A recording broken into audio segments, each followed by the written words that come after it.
স্বাগতম ভয়ের রাজ্যে।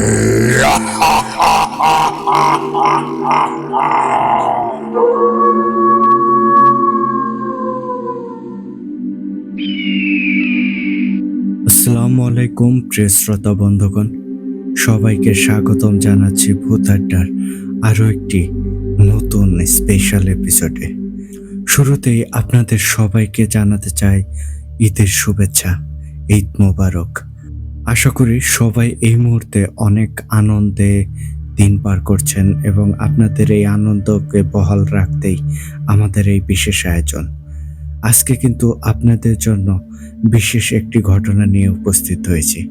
আজকে আপনারা শুনতে চলেছেন আমাদের সবার প্রিয় আরাফাত ভাইয়ের লেখা গুরু জগন্নাথ তান্ত্রিকের অসাধারণ একটি ঘটনা।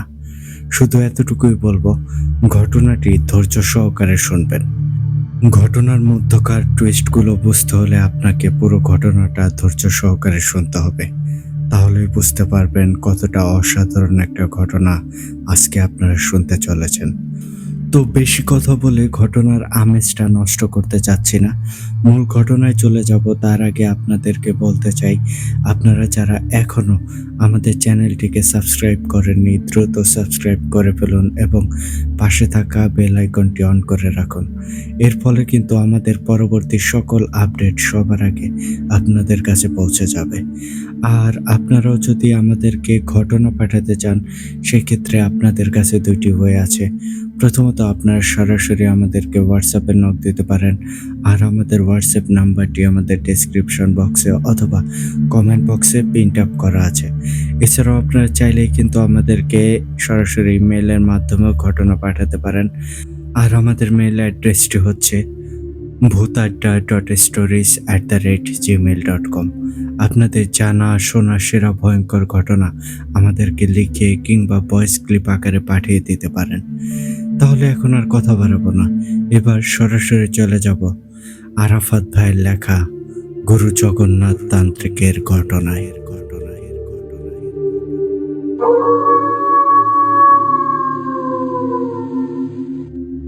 ঘটনাটি আমাকে ঠিক যেইভাবে লিখে পাঠিয়েছেন, আমি চেষ্টা করছি ঠিক সেভাবেই আপনাদের মাঝে উপস্থাপন করতে। লিখছেন, মূলত ঈদ শব্দটি আরবি আউদ থেকে উদ্ভূত। শব্দটির অর্থ হলো ফিরে আসা, ঘুরে আসা, প্রত্যাবর্তন করা ইত্যাদি। আরবিতে বিশেষ দিন বা উৎসবকে ঈদ বলা হয়। আর ফিতর শব্দের অর্থ রোজা ভাঙা বা ইফতার করা। পুরো রমজানে প্রতি বছর একজন রোজাদার প্রতিদিন সন্ধ্যায় রোজা ভাঙে, অর্থাৎ ইফতার করে। এটা হলো তার জন্য একটি দিনের জন্য ইফতার। আর ইফতারের সময় মানেই হলো আনন্দের সময়।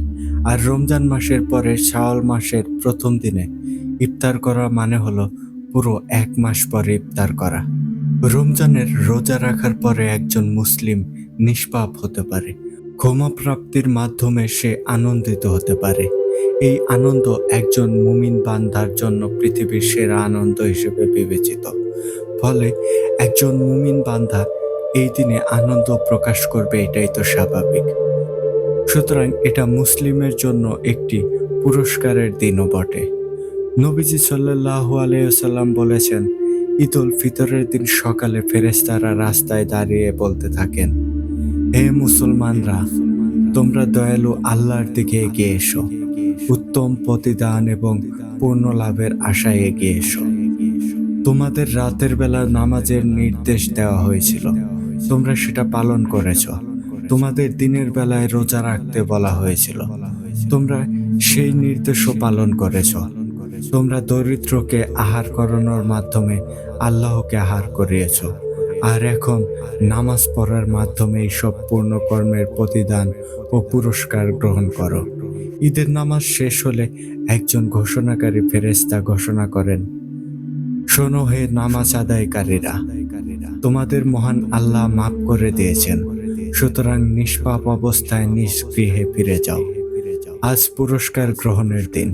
আকাশে এই দিনের নামকরণ করা হয়েছে পুরস্কারের দিন হিসেবে। ধারাবাহিক 617 থেকে 18।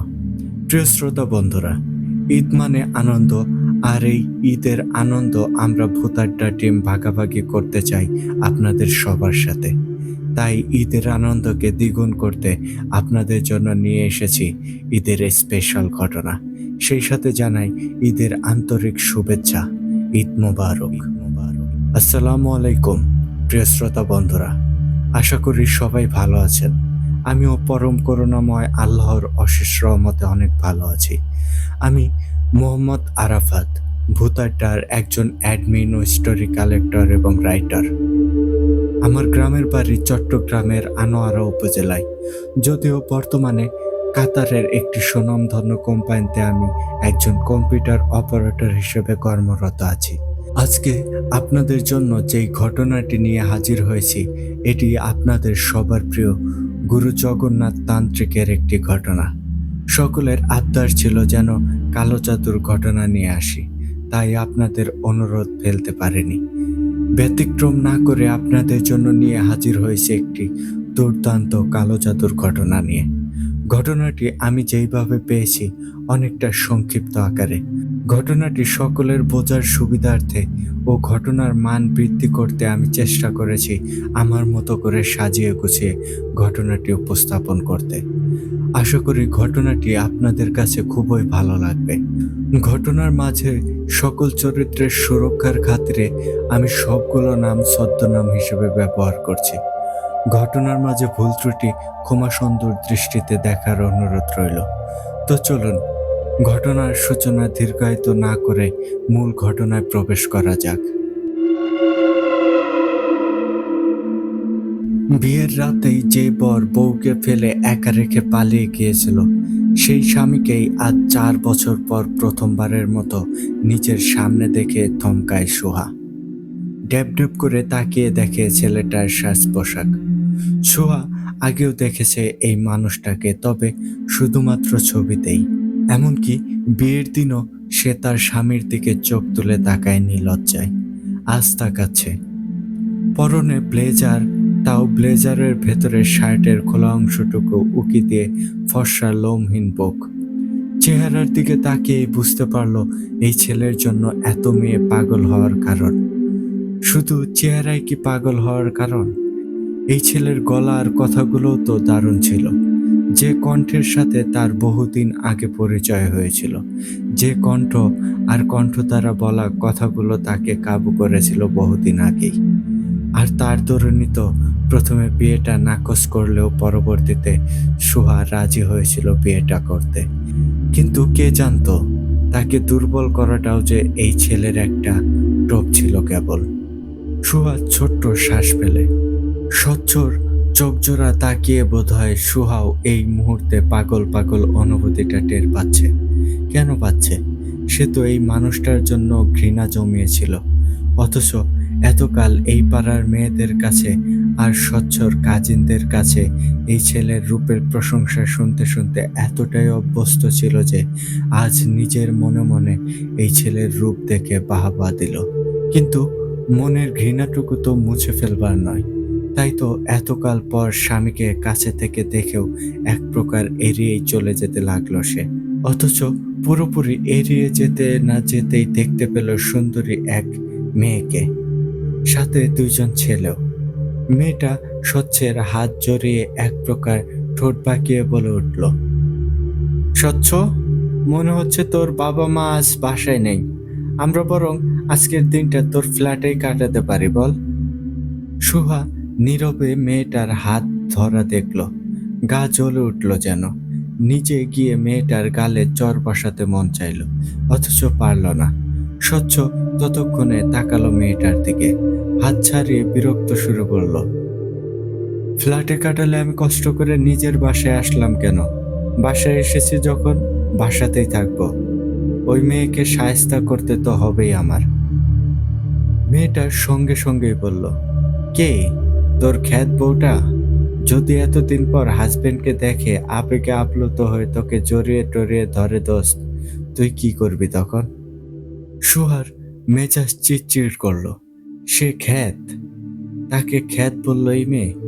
সোহা দাঁতে দাঁত চিবিয়ে শুনল কেবল। সিঁড়ি পেরিয়ে যেতে যেতে স্বচ্ছ বলল, গর্ধব, তোকে এনেছি কি করতে তাহলে? সুহা বুঝলো স্বচ্ছ কথাটা ওই মেয়েটাকেই বলেছে এবং কেন এনেছে তাও বুঝলো। তবে নিজ স্বামীর সাথে এহেন সুন্দরী নারীর কথোপকথন তার সহ্য হলো না। রাগে নাক ফুলে উঠল। আরেকবার তাকিয়ে দেখলো মেয়েটাকে। ইচ্ছে হলো ঘাড় মটকে দিতে, অথচ কিছুই করলো না। সুন্দরভাবে নজর সরিয়ে সিঁড়ি পেরিয়ে যেতে লাগলো। আর ঠিক তখনই স্বচ্ছ তাকে উদ্দেশ্য করে বলে উঠল, এই যে মিস, শুনছেন? এই বাসায় কেউ নেই আজ? তালা দেওয়া কেন বলতে পারেন? সুহা রাগে দাঁত কিরমির করছিল। একটু হলেই যেন স্বচ্ছকে সে রাগে ঝলসে দেবে। অথচ সুহা সে রাগের ছিটেফোঁটাও প্রকাশ না করে শান্ত হয়ে দাঁড়ালো। ভ্রু কুঁচকিয়ে ঘাড় ঘুরিয়ে স্বচ্ছর দিকে তাকালো পাশের ছেলে মেয়েগুলোর দিকেও। পর মুহূর্তেই টান টান স্বরে উত্তর দিল, না, এই বাসায় পুত্রবধূকে আজ দেখতে আসছে তো ছেলেপক্ষ, তাই সবাই রেস্টুরেন্টে গিয়েছে, ওখানেই দেখা দেখি হবে। বুঝেন তো, আশেপাশে প্রতিবেশীরা যদি পাত্রপক্ষের কান ভরায় সে কারণে। স্বচ্ছ টনক নড়ল। পুত্রবধূ? তার নিজেরই বউ? এই কারণেই মেয়েটা তাকে শেষ 2 সপ্তাহ জ্বালাচ্ছে কল করে, ডিভোর্সের হুঁশিয়ারি দিচ্ছিল। স্বচ্ছ বিস্ময় নিয়ে বলল, এই বাসার পুত্রবধূ মানে? কোন পুত্রবধূ? সুহা উত্তর দিল, একটাই তো পুত্রবধূ এই বাসায়, জানেন না? ছেলে তো একটা অকর্মা, তাই ছেলের বাবা মা ভাবলো ছেলের বউকে নতুন করে আরেকটা বিয়ে দিক। স্বচ্ছর পাশে দাঁড়িয়ে থাকা বন্ধুটাও বিস্ময় নিয়ে বলল, কত বড় সাহস মেয়েটার, দেখছিস কত বড় সাহস ওর? আমার এত সুন্দর বন্ধুকে বলে ওই মেয়ে নতুন সংসার বাঁধার স্বপ্ন দেখছে, ছলনাময়ী। স্বচ্ছর অপর বন্ধু স্বচ্ছর কাঁধে হাত দিয়ে দাঁড়ালো, চাপা হেসে বলল, বন্ধু, পাখি তো ফুরুত হয়ে যাচ্ছে, এই তোর বউয়ের ভালোবাসা? আমরা ভাবলাম তোর বউ তোকে ভালোবাসে, গলায় ঝুলে পড়বে, আর এখন দেখি বউ নিজেই তোকে ছেড়ে দেওয়ার জন্য প্রস্তুত। স্বচ্ছ বন্ধুদের সামনে এহেন অপমান মেনে নিতে পারল না। দাঁতে দাঁত চেপিয়ে বলে উঠল, মেরে গাল লাল করে দেব ওই মেয়ের। আমায় না জানিয়ে বিয়ে করার শখ বা জাগলো কি করে ওই মেয়ের? ভাগ্যিস এতকাল কোনো এক গোপন গুপ্তচরের কাছে বউয়ের সব অবাধ্যকতার খবর পেতাম, এখন দেখছি সত্যিই মেয়েটা অবাধ্য হয়ে গেছে। সুহা মনে মনে হাসে। গোপন গুপ্তচরটাও যে সে নিজেই, এটা ভেবে পেট পেটে হাসি পায়, অথচ সামনাসামনি হাসে না। কৌতূহল দেখিয়ে জিজ্ঞেস করলো, আপনার বউ নাকি বাধ্যগত বউ ছিল আপনার? স্বচ্ছ বলল, বাধ্যগত বউ ছিল না, তবে আমার জন্য পাগল ছিল ওই মেয়ে। 1 ঘন্টা কথা না হলেও পাগল পাগল ব্যবহার করত। সত্যি তো, সুহা পাগল পাগল আচরণ করত। বিয়ের আগে 1 মাস সময় দিয়েছিল কেবল স্বচ্ছ, আর তাতে সুহা গলে জল হয়ে গিয়েছিল। নতুন নতুন প্রেমে পড়ে সে কি পাগলামি! অথচ দুঃখের বিষয় হলো তাদের সরাসরি একবারও দেখা হয়নি। প্রথমে তো সুহা বিষয়টা নাকচ করে ছেলেটার মুখ দেখতেই চায়নি। পরবর্তীতে স্বচ্ছ ইগো নিয়ে মেয়েকে দেখেনি, শুধু একটা চ্যালেঞ্জ নিয়েছিল যে মেয়েকে সে তার প্রেমে পাগল করেই ছাড়বে। অবশেষে পাগল করেছিল।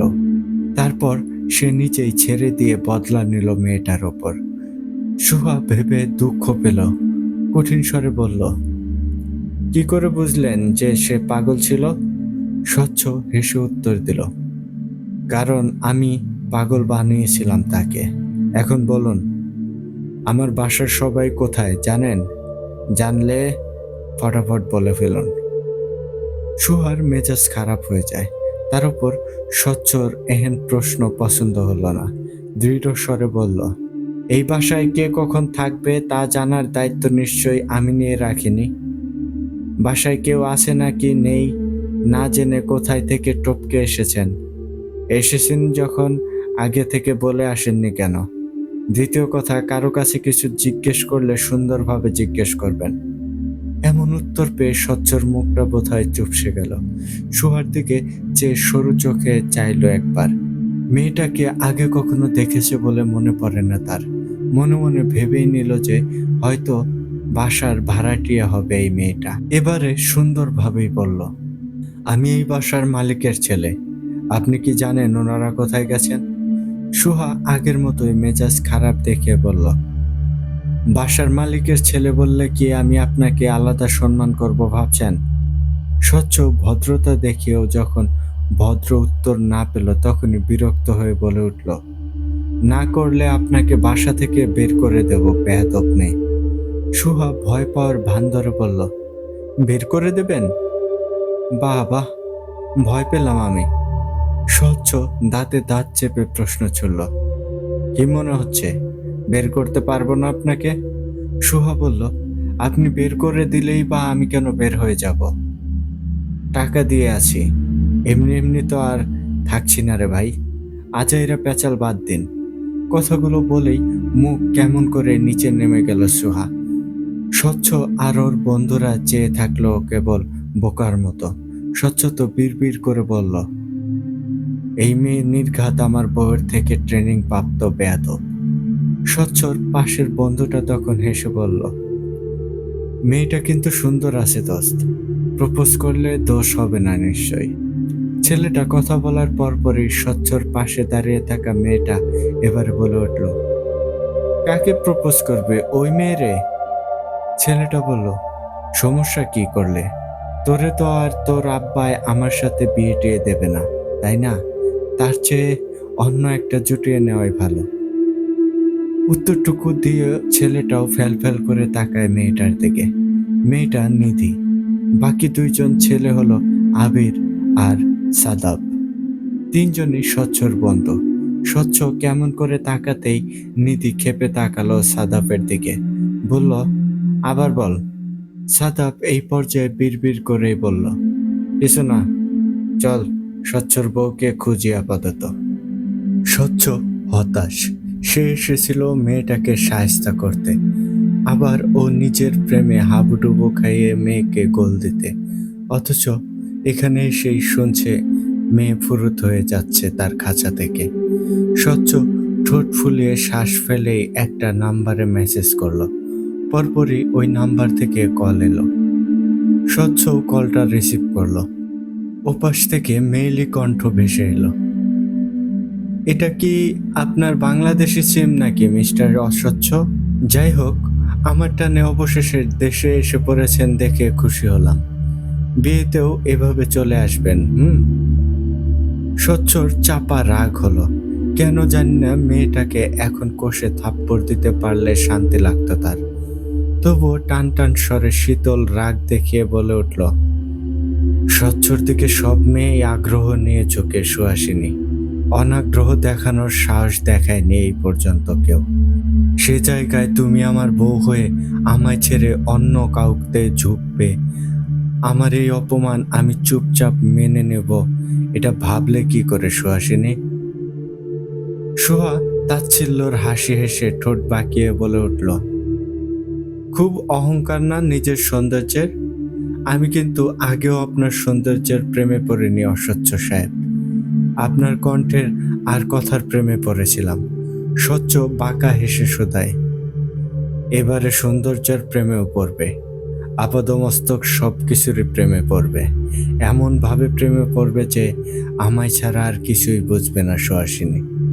সুহা হাসে, উত্তরে বলে, সুহা নিজের অপমানের শোধ নিজে নিতে পারে মিস্টার অস্বচ্ছ। সৌন্দর্য দেখেই গলে যাব এতটাও হ্যাংলা ভাববেন না আমাকে, তাহলে দেখবেন নিজের জালে নিজেই ফেঁসে যাবেন। প্রতিশোধবশত একটা মেয়েকে বিয়ে করে তারপর তাকে একা ফেলে চলে যাওয়াটা মেয়েটার জন্য কতটা অপমানজনক তা স্বচ্ছ আজও বুঝে উঠতে পারেনি। বরাবরই একটা বাউন্ডলে ছেলে স্বচ্ছ, নিজের মর্জি মতোই চলে এসেছে সবসময়। সে বাউন্ডলে স্বচ্ছ নিজের বিয়ে করা বউকে যেখানে কোনোদিন দেখেইনি, সেখানে না দেখে না চিনে সে না দেখা বউকে খুঁজে বের করতে ব্যস্ত হয়ে পড়বে, এই প্রত্যাশা করাটাই বোধহয় ভুল। স্বচ্ছ নিজের অদেখা বউয়ের ওপর একটা চাপা রাগ দমিয়ে রেখেই ছাদে গিয়ে দাঁড়ালো। সাথে সাথেই আসলো নিধি, সাদাব আর আবিরও। বসার মতো তেমন কিছু না পেয়ে ছাদের দড়িতে শুকোতে দেওয়া একটা বিছানার চাদর টেনে নিল। অথচ বিছানা চাদরের মালিক কে তা কেউই জানে না। অজানা মালিকের সেই বিছানার চাদর নিয়ে অনুমতি না নিয়েই ছাদের খসখসে ফ্লোরে বিছিয়ে নিল চারজনে। তারপর বসে পড়েই সেভাবেই বিশ্রাম করলো অনেকটা সময়। অবশেষে দুপুর হতেই খিদের জ্বালায় খাবার অর্ডার করলো চারজন মিলে। খাবার আধ ঘন্টার মধ্যেই চলেও আসলো।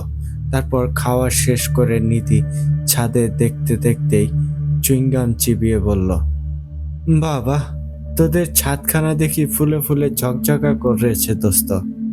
তোর বউয়ের বিয়ের ফুল বোধ হয় এখান থেকেই কালেক্ট করা হয়ে যাবে বল। বলতে বলতেই ছাদে লাগানো কালো গোলাপ গাছটা থেকে 3টা ফুল ছিঁড়ল নিধি। ফুলগুলো দেখতে দারুণ লাগছিল। পরপর সেগুলো কানে গুঁজে নিল নিধি। স্বচ্ছর ইচ্ছে হলো নিধির মুখটা এক চরে ভোঁতা বানিয়ে দেবে। খাবারের শেষ গ্রাসটা চিবিয়ে চিবিয়ে বলল, ভাবছি তোর আর সাফাদের বাসরের ফুলগুলো এখান থেকেই কালেক্ট করব। সুন্দর হবে না বল? নিধি মুখ ভেঙে বলল, কি আশ্চর্য, এমন ভাবে রেগে যাচ্ছিস কেন? খারাপ কিছু তো বলিনি বল। স্বচ্ছ তখন খাওয়া শেষ করে উঠে দাঁড়িয়েছে। ছাদে মেলে দেওয়া কাপড়গুলো থেকে সাদা রঙের একটা ওড়না টেনে নিয়ে নিজের হাতটা মুছল আয়েশ করে। আর ঠিক তারপর মুহূর্তেই কেউ এসে ওড়নাটা ছো মেরে টেনে নিল। তেজ নিয়ে তার সামনেই বলে উঠল, কি আশ্চর্য, বাসার মালিক বলে কি যার তার কাপড় চোপড়কে নিজের হাত মোছার সামগ্রী বানাবেন ভাই? কি করলেন দেখেন তো, সাদা ওড়নাটা আমার একদম নষ্ট করে দিলেন। স্বচ্ছ প্রথম দফায় চুপ থাকলো। নিজের অজান্তেই ভুলটা করে বসেছে সে। ওড়নাটা কার ছিল সেটাও তো সে জানতো না। তবে এই মুহূর্তে এই বেয়াদব মেয়ের ওড়নার হাতে হলুদ হলুদ ছাপ দেখতে খারাপ লাগছে না তার, বরং আনন্দই হচ্ছে। ডোন্ট কেয়ার ভাব নিয়ে বলল, আপনি যে তখন বেয়াদবি করলেন এর জন্য এটাই প্রাপ্য। কাজটা আমি অজান্তে করলেও এটা আপনার ওড়না শুনে এখন খুশি লাগছে। সুহা এই পর্যন্ত ক্ষেপে বাঘিনীর মতো তাকালো, যেন একটু হলেই গিলে ফেলবে স্বচ্ছকে। রাগে নাক ফুলে উঠেছে মেয়েটার। রাগে কাঁপতে কাঁপতেই বলে উঠল, ওটা আমার পছন্দের ওড়না ছিল, আপনাকে আমার ইচ্ছে করছে ছাদ থেকে ফেলে দিতে এখন। স্বচ্ছ ঠিক সোহার মতো করে রাগ দেখালো না, তবে হেসে হেসেই বলল, আমারও ইচ্ছে হচ্ছে, এদিকে আসুন, কোলে তুলে ছাদ থেকে ফেলে দেই আপনাকে। সোহা যেন দ্বিগুণ রেগে গেল আর হাত দিয়ে ঘুষি দেখিয়ে বলে উঠল, এতই সহজ, মেরে মুখ ভেঙে দেব। স্বচ্ছ এবারেও হাসে। দেখতে পাতলা চিকন এইটুকু মেয়ে কিনা তার মুখ ভেঙে দেবে। হেসেই শুধালো, তাই নাকি? শক্তিতে পারবেন আমার সাথে? সুহা বলল, অতটাও দুর্বল ভাবার কারণ নেই, ক্যারাটে পারে, ক্যারাটে জানেন? কথাটা বলেই স্বচ্ছর মুখের দিকে ধারালো দৃষ্টিতে তাকিয়ে সজোরে ঘুষি বসালো স্বচ্ছর পেটে।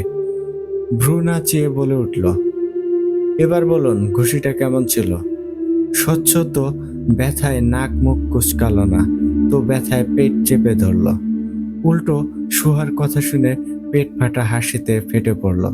সুহা তাকিয়ে দেখে একটা ছেলে এতটা সুন্দর হাসে কিভাবে, নাকি তার কাছেই এতটা সুন্দর বোধ হচ্ছে।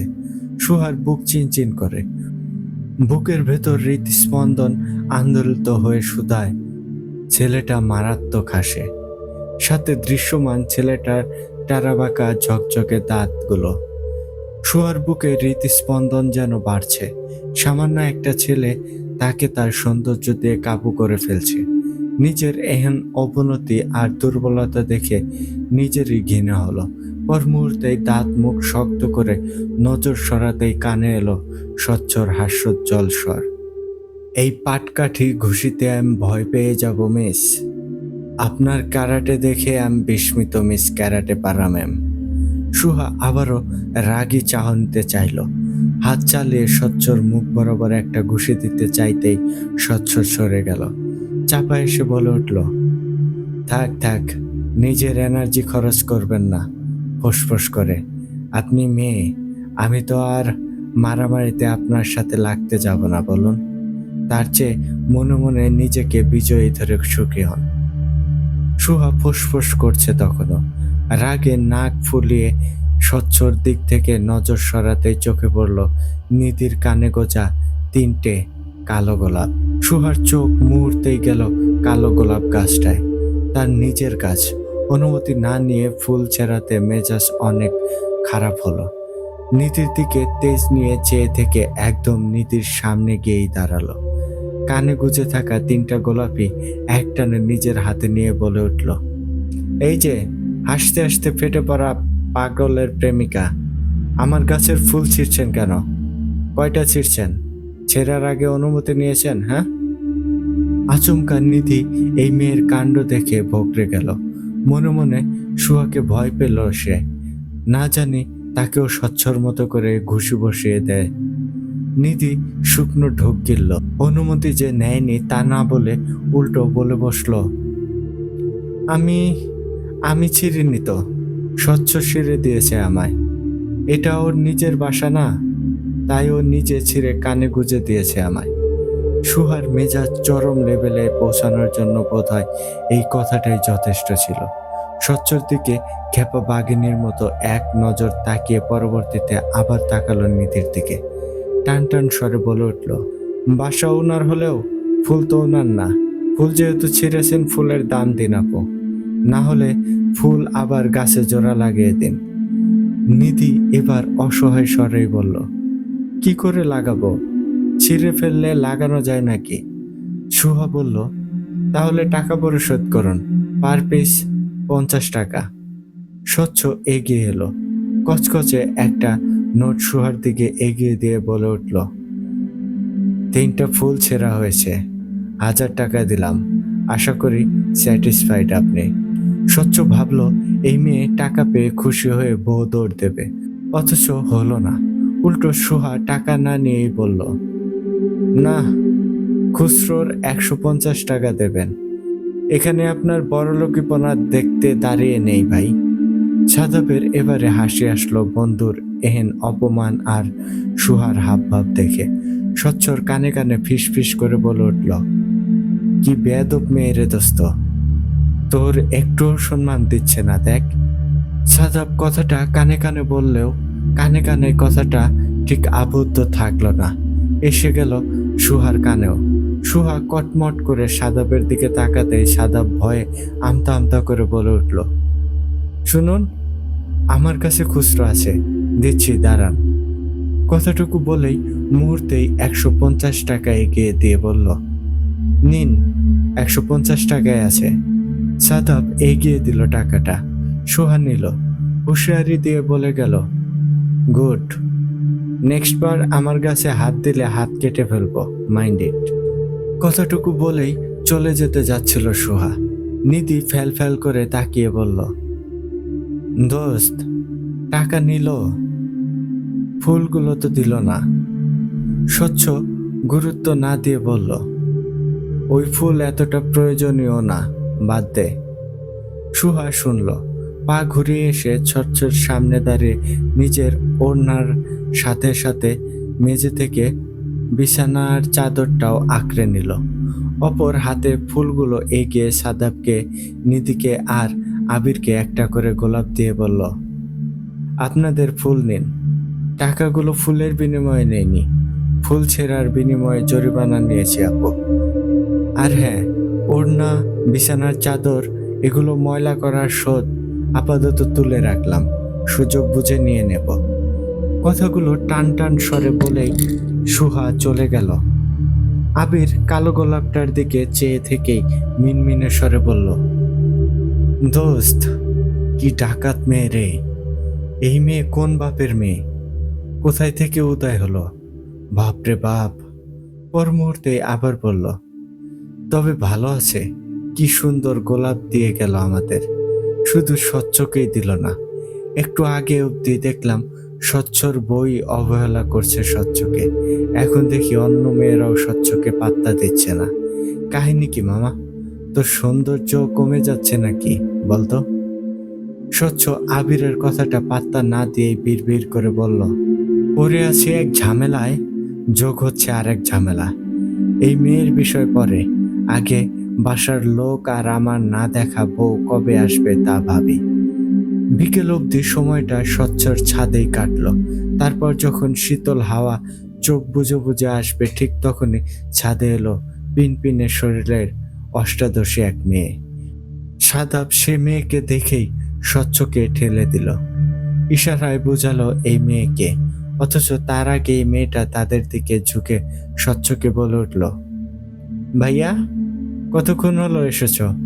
ভাগ্যিস ভাবি বলল তুমি এসেছ, না হলে তো তোমায় আরো অপেক্ষা করতে হতো। স্বচ্ছ ভালোভাবে তাকালো। মেয়েটা তার ছোট বোন শিয়া। এত বছরে 2বার দেখেছে সে বোনকে, তাও বোনের জন্মদিনে লুকিয়ে উইশ করেছিল বলে। স্বচ্ছ ছোট বোনকে দেখে আনন্দে উচ্ছ্বাসিত হবে নাকি দুঃখে কপাল চাপড়াবে বুঝে উঠছিল না। বলল, তোর ভাবি বলেছে? বাহ বাহ, কবে থেকে এত ভালো হলো তোর ভাবি?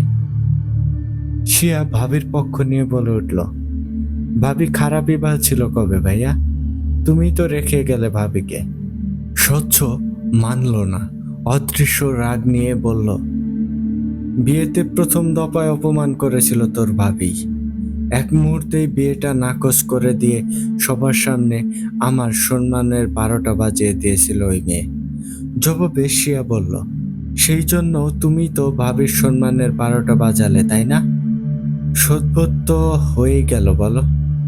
স্বচ্ছ বলল, হয়নি, ওই মেয়ে এখনো তেরামি করে, বেশি ভাব দেখায়, এত ভাব পছন্দ হচ্ছে না আমার।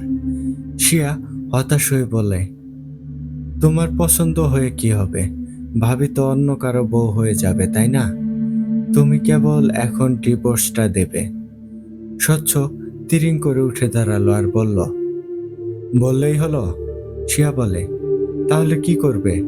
স্বচ্ছ বলে, ওই মেয়ে যাতে সব অ্যাটিটিউড ড্রেনে ফেলে আমার প্রেমে ডুবে মরে সেই ব্যবস্থা করব কৌশলে।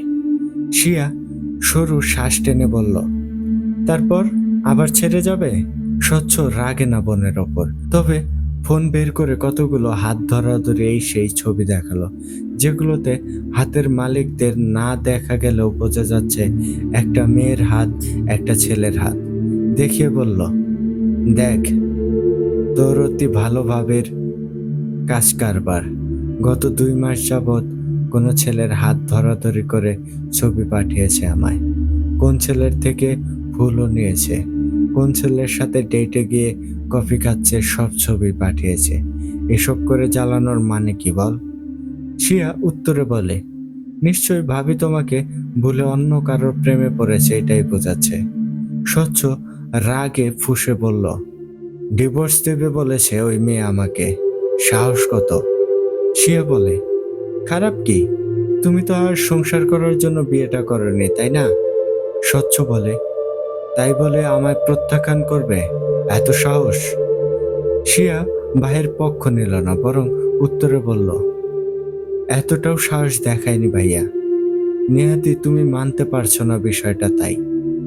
এখন বাসায় চলো, এই বিষয়ে আমরা পরে কথা বলবো। স্বচ্ছ কৌতূহল নিয়ে বলল, বাসায় কি ওই মেয়েও আছে? থাকলে আমি এখনই গিয়ে ওই মেয়ের গালে চর বসাবো আর ওর সাহসের তারিফ জানাবো। শিয়া বলে, ভাবি তো আমাদের সাথে একসাথে থাকে না ভাইয়া। স্বচ্ছ কৌতূহল নিয়ে বলল, তাহলে কোথায় পাবো ওই বেয়াদব মেয়েটাকে আমি? শিয়া মনে মনে হাসলো। আজ তার ভাই ভাবির সম্পর্কটা অন্যরকম থাকলে সেই সবচাইতে বেশি খুশি হতো। বলল, ভাবি যখন ইচ্ছে হবে নিজেই তোমার সামনে আসবে ভাইয়া, এখন বাসায় চলো। এইটুকু বলেই আবারও স্বচ্ছর বন্ধুদের উদ্দেশ্যে শোধালো, আর এই যে ভাইয়ার অপদার্থ বন্ধুরা, আপনারাও চলুন। কথাটুকু বলেই শিয়া পা বাড়ালো। পিছু বাকি চারজনও পা বাড়ালো। আবির ফিসফিস করে বলল, তোর বোনও আমাদের অপদার্থ বলল দোস্ত। এইটুকুন মেয়ে আমাদেরকে অপদার্থ বলল। শিয়া শুনল কথাটা, পিছু ফিরে আবিরের দিকে চেয়ে বলল, আসেনি তো অপদার্থের মতো, কি বলবো আর বলুন। পদার্থ হলে তো বন্ধুকে এতদিনে একটু হলেও বোঝাতেন, তাই না? বয়সে নিজেদের চাইতেও এত ছোট মেয়ের থেকে এমন অপমানজনিত কথা শুনে মুখ চুপসে গেল আবিরের। স্বচ্ছকে বিড়বিড়িয়ে বলে, তোর জন্য আমাদের অপদার্থ বলল শালা। রাত প্রায় 2টো। স্বচ্ছ ঘুমায়নি তখনও। নিজের বাকি দুইজন বন্ধুকে বেঘুরে ঘুমোতে দেখে ব্যালকনিতে গেল সে। একটা সিগারেটে আগুন ধরিয়ে ঠোঁটে গুজতে নিতেই কানে এলো মেয়েলি মিহি স্বরের গান, সাথে গিটারের সুর।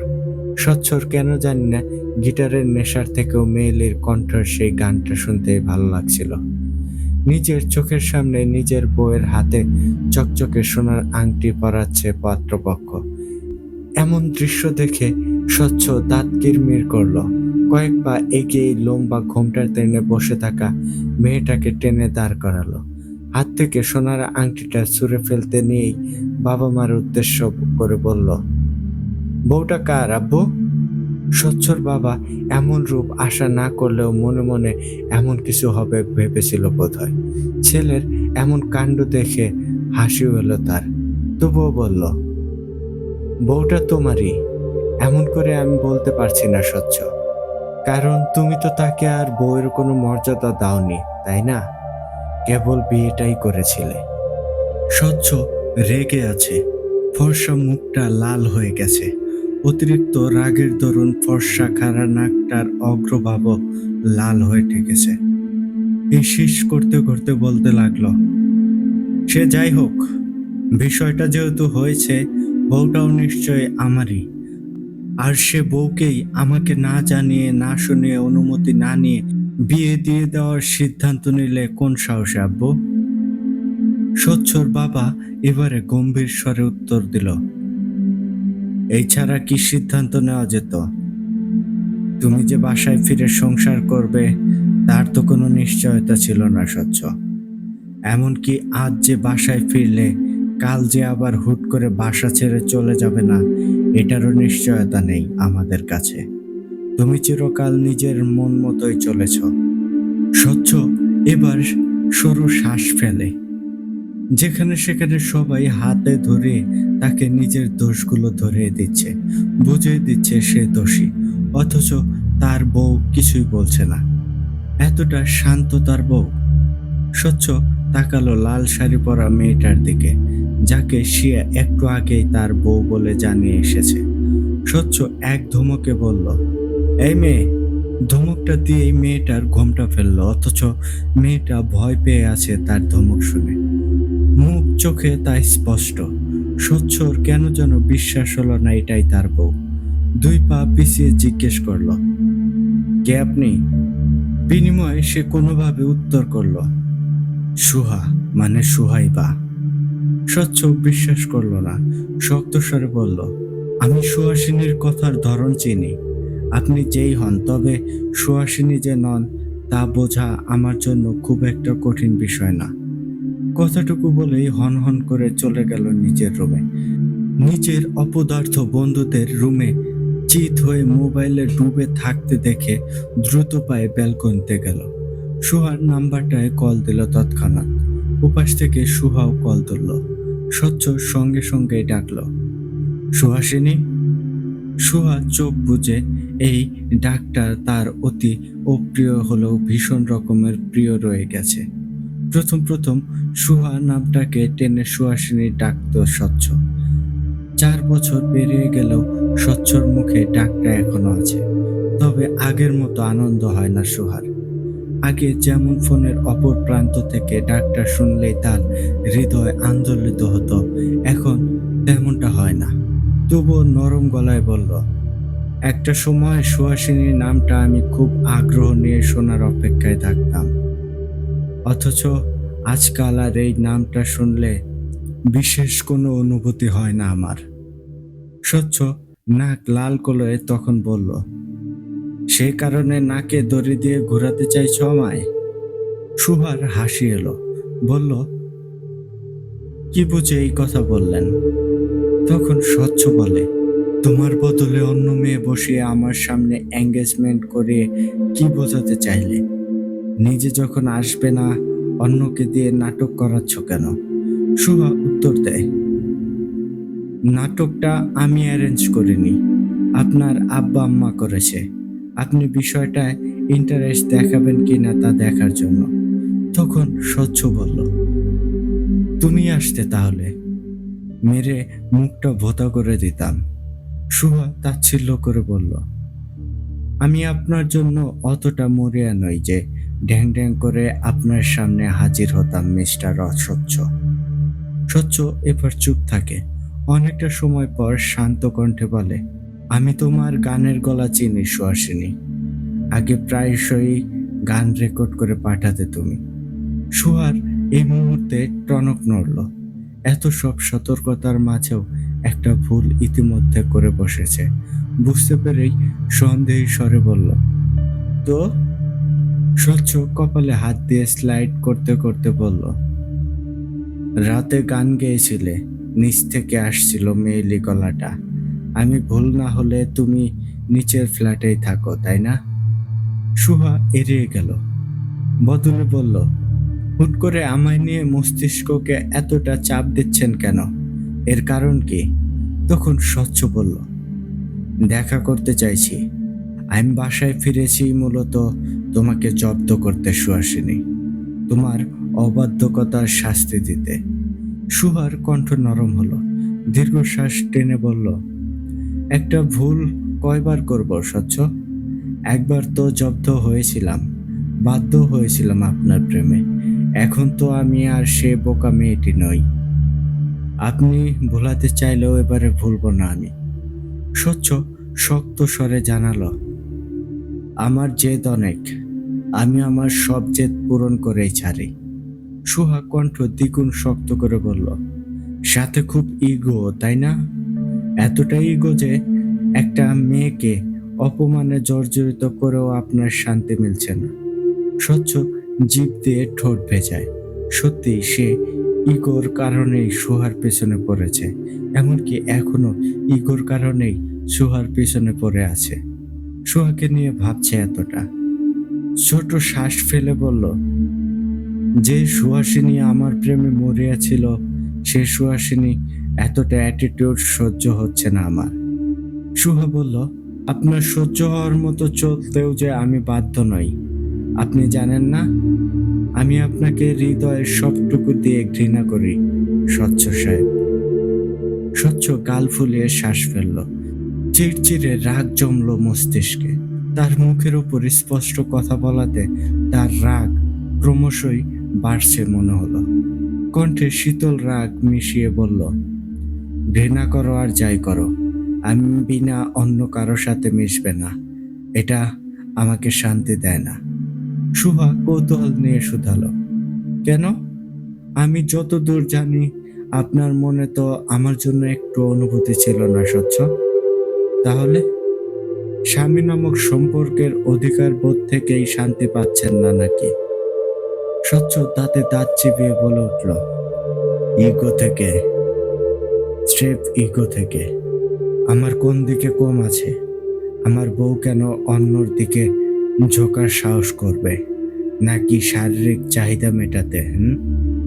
সুহা নাক মুখ কুচকালো, তেজ নিয়ে বলে উঠল, ছি, সাধে কি আপনাকে অস্বচ্ছ ডাকি? মনটাই তো অস্বচ্ছ আপনার। স্বচ্ছ রাগ নিয়ে বলল, আমি সিরিয়াসলি বলছি সুহাসিনী, বাসায় এসেছি, বউ খুঁজছি, এমনি এমনি নিশ্চয় নয়। চোখের সামনে সরাসরি কোনো ছেলের সাথে মিশতে দেখলে খুব খারাপ হবে তোমার সাথে। সুহা হাসে মনে মনে, মুখে বলে, আমি কিন্তু 4 বছরে একটাবারও কল মেসেজ করে বলিনি যে কোন মেয়ের সাথে মিশবেন না, কোন মেয়ের দিকে ঝুঁকবেন না, তবুও মিশছেন। তাহলে কি ধরে নেব আপনিও শারীরিক চাহিদার টানেই? স্বচ্ছ বলল, কার দিকে ঝুঁকেছি আমি, হ্যাঁ? সুহা ফোরন কেটে বলে উঠল, কারোর দিকেই ঝোঁকেননি এটা বললে বিশ্বাস করা যায়? সঙ্গেই তো এনেছেন এক সুন্দরী ললনাকে। স্বচ্ছ গম্ভীর স্বরে উত্তর দিল, ললনাকে সঙ্গে করে আনলেই ললনার সাথে সম্পর্ক হয়ে যায় না সুহাসিনী। সুহা যদিও মানল না কথাটা, তবু অন্য প্রসঙ্গে বলল, এতদিন ফেরেননি, এখন এতদিন পর এসেছেন কেন, কোন উদ্দেশ্যে? স্বচ্ছ বলল, শেষ 2 মাস জ্বালিয়ে মারছিলে তুমি। ছন্ন ছাড়া জীবন কাটানো আমাকে হুট করেই মনে করিয়ে দিলে যে আমি বিবাহিত, অথচ বউ সামলাতে পারছি না। তারপর দিনরাত কোনো পুরুষের সাথে কাটানো মুহূর্ত শেয়ার করে আমার মগজে শিরশিরে রাগ জমিয়ে দিয়েছ। এখন এই রাগ না মেটানো পর্যন্ত শান্তি পাচ্ছি না। সুহা বলে, ইস, ইগো হার্ট হলো বুঝি? স্বচ্ছ হাসে এবারে, বলে, তুমি খুব চালাক সুহাসিনী।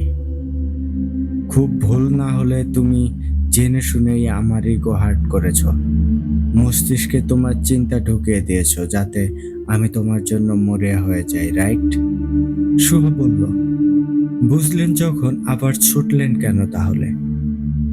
স্বচ্ছ এবারও হাসে, ঠোঁট বাঁকিয়ে বলে, কারণ তুমি যে চালটা দিয়েছ আমি তার বিপরীত চালটাই চালবো, আরো সুকৌশলে। স্বচ্ছ কল রেখে মুখে সিগারেট গুচ্ছে, চোখ বুজে বার কয়েক চেষ্টা করলো সুহার প্রতিচ্ছবি কল্পনা করতে। মেয়েটা কেমন দেখতে হবে? খুব সুন্দরী, মায়াবী, চোখ জোড়া কেমন দেখতে? স্বচ্ছ ভাবতে লাগলো আপাদমস্তক সুহাকে নেই, অথচ কোনো প্রতিচ্ছবি সরাসরি তার কল্পনায় ধরা দিল না।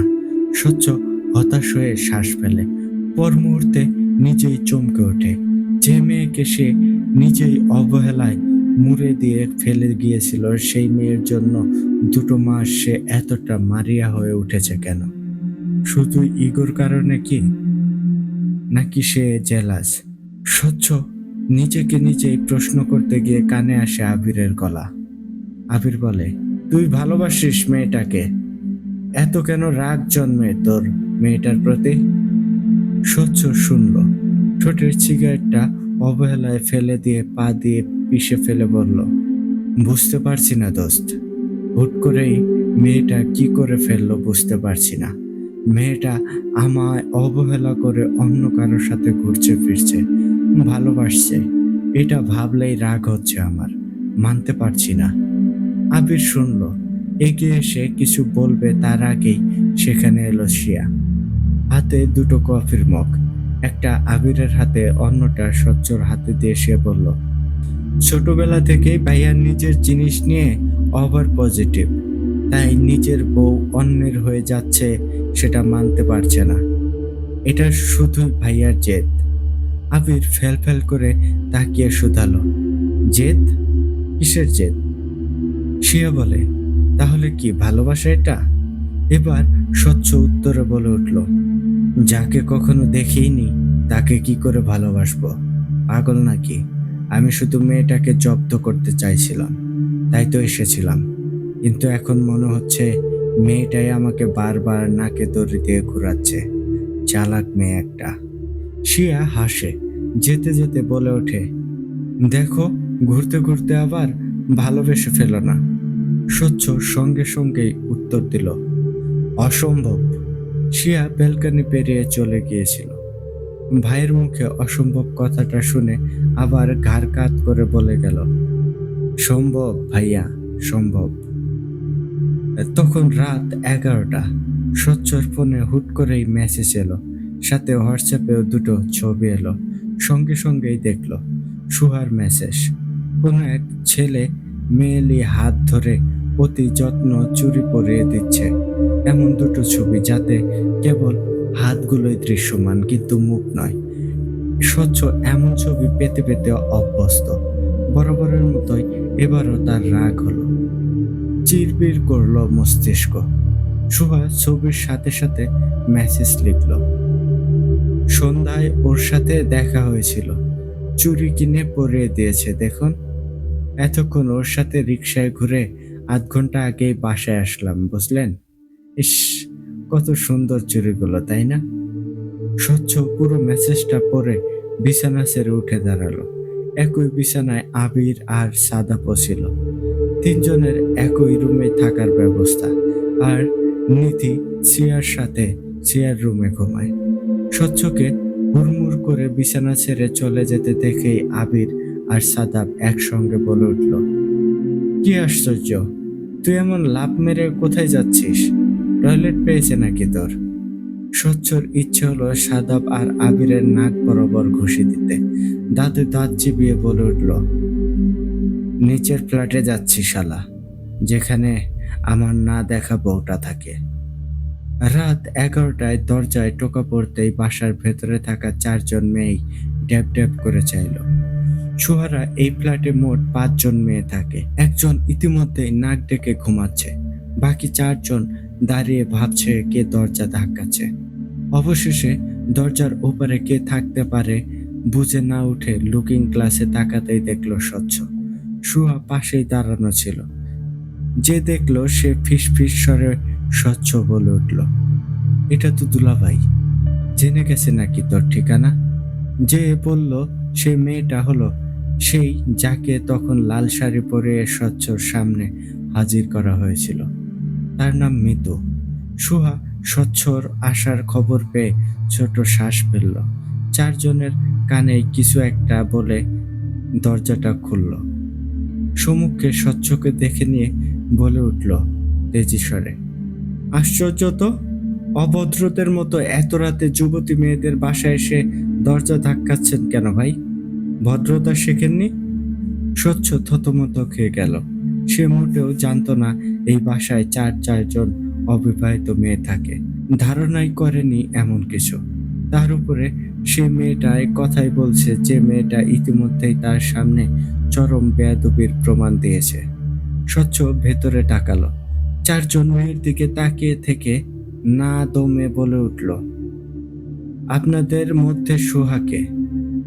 সুহা স্বচ্ছের সামনে সোজাসুজি দাঁড়ায় ভ্রু উঁচিয়ে উত্তর করল, এখানে 4জনের নামই সুহাইবা। 4জনের সুহা। আপনি কোন সুহার খোঁজ করছেন? স্বচ্ছ কপাল কুঁচকালো। 4জনের নামই সুহা হয়, এটা কি বিশ্বাসযোগ্য? বিরক্ত হয়ে বলল, 4জনের নাম কখনো সুহা হয় নাকি? ফাজলামি করছেন আপনি? সুহা দ্বিগুণ বিরক্তি নিয়ে বলল, ফাজলামি করব কেন? আপনার সাথে আমার ফাজলামির সম্পর্ক নাকি? স্বচ্ছ সরু শ্বাস ফেলে। মেয়েটা তখনকার ওড়না নোংরা করার জন্য প্রতিশোধ নিচ্ছে ভেবে ভদ্রতার সঙ্গে বলল, দেখুন আপু, আপনার ওড়না আর বিছানার চাদর নষ্ট করার জন্য সরি বলছি, কিন্তু এখানে সুহা কে তা দয়া করে বলুন, আমার জানাটা খুবই প্রয়োজন। সুহা সবার দিকে ফিরে আবারও বলল, এই বাসায় যারা থাকে তারা সবাই সুহা। আপনি ওদেরকে ওদের নাম জিজ্ঞেস করুন, ওরাই বলবে। স্বচ্ছ ছোট ছোট চোখে তাকালো সবার দিকে। যে মেয়েটাকে তখন লাল শাড়ি পরা অবস্থায় দেখেছিল, অর্থাৎ মিতুকে দেখে বলল, এই, আপনি তো সেই মেয়েটা যে মিথ্যে মিথ্যে বউ সাজছিলেন তখন। মিতু মিনমিনে স্বরে বলল, হুম। স্বচ্ছ সঙ্গে সঙ্গে প্রশ্ন ছুড়ল, আপনার নাম সুহা? মিতু বলল, হ্যাঁ। স্বচ্ছর বিশ্বাস হলো না, তবুও জিজ্ঞেস করলো, সত্যি সবার নাম সুহা? নিতুর পাশে থাকা আরেকটা মেয়ে উত্তর দিল, হ্যাঁ সবাই সুহা, আর একজন ভেতরের রুমে ঘুমাচ্ছে, তার নামও সুহা। স্বচ্ছর মনে হলো যে ভেতরের ঘরে যে ঘুমাচ্ছে সেই বোধহয় সত্যিকারের সুহা। ঘুমানোর নাম করে হয়তো লুকিয়ে আছে। সঙ্গে সঙ্গেই বলে উঠল, তাকে দেখতে চাই, একবার ডেকে দিবেন প্লিজ। সুহা বিরক্ত গলায় বলে উঠল, ডাকা যাবে না, সে ঘুমালে 1000জন ডাকলেও ওঠে না। স্বচ্ছ বলল, মিথ্যে বলছেন। আমার মনে হচ্ছে আপনারা সবাই মিথ্যে বলছেন। হতেই পারে যে আসল সুহা সে লুকিয়ে আছে ঘুমানোর নাম করে। সুহার পেট ফেটে হাসি আসে, তবু মিথ্যে রাগ দেখিয়ে বলে ওঠে, কোনো মিথ্যে না রে ভাই, সে সত্যিই ঘুমাচ্ছে। আপনি এবার জানতো। স্বচ্ছ রেগে গেল, নাক লাল করে সুহাকে বলে উঠল, চুপ করুন বেয়াদব মেয়ে, আপনার সাথে কথা বলছি আমি। আপনি যে মিথ্যা বলছেন তা আমি জানি। হয় ওকে ডেকে এখানে আনবেন, নয়তো আমি নিজেই যাব। দেখব ও সুহাসিনী কিনা। সুহা কোমরে হাত রাখে। স্বচ্ছকে কোনোভাবেই বাসায় ঢুকতে দেবে না, এমনভাবে ওর সামনে সরাসরি দাঁড়ায়। আঙুল উঁচিয়ে বলে, আপনার উদ্দেশ্য তো ভালো লাগছে না। বাসায় ৫-৫ জন যুবতী মেয়ে। হতে পারে আপনি খারাপ কিছু করার উদ্দেশ্যে এসব ফাও নাটক শুরু করেছেন। স্বচ্ছ বলে, চুপ মেয়ে, আমি আমার বউকে খুঁজছি। সুহা কিছুই জানে না এমন ভাব করে বলল, বউ? কে বউ? স্বচ্ছ রেগে গেছে, চোখ মুখ দেখেই তা বোঝা যাচ্ছে। টান টান স্বরে উত্তর দিল, আপনাদের ৫ জনের মধ্যে একজন, কিন্তু পরিচয় দিচ্ছেন না। সুহা বলে, এখানে কাউকে দেখে মনে হচ্ছে বিবাহিত। স্বচ্ছ জেদ ধরল বালকের ন্যায় বলে, কিন্তু আমার বউ এই বাসাতেই থাকে, এতটুকু আমি জানি। এখন আমার বউকে আমার সামনে হাজির করবেন ব্যাস। সুহা বলল, আচ্ছা মুশকিল তো ভাই, কোনো বউটাও এই বাসাতে নেই। আপনার আব্বা আম্মা কোথায়? রাত দুপুরে বাসায় এরকম বিরক্ত করলে তো আমাদের সমস্যা, বলেন। এই বাসায় তো তাহলে আর থাকা যাবে না। সচ্ছর ইচ্ছা হলো মেয়েটাকে একটা থাপ্পড় দিতে। রাগ হচ্ছে তার। ধমকে বলে উঠল, চুপ করুন বেয়াদব মেয়ে। বলছি না আপনার সাথে কথা বলতে ইচ্ছা করছে না।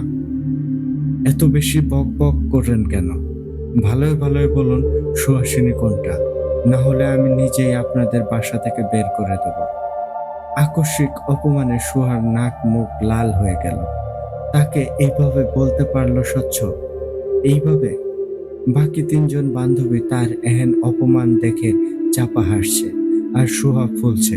দ্রুত মোবাইলে স্বচ্ছর বাবার নাম্বারটা খোঁজ করে সুহা। ফোন দিয়েই বলে, আসসালামু আলাইকুম আঙ্কেল।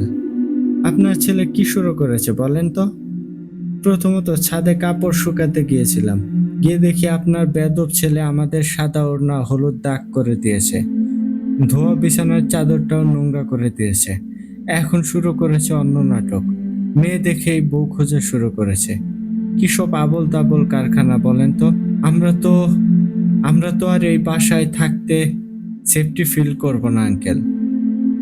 আকস্মিক ছেলের নামে এহেন বিচার পেয়ে স্বচ্ছর বাবা হতবিম্ব।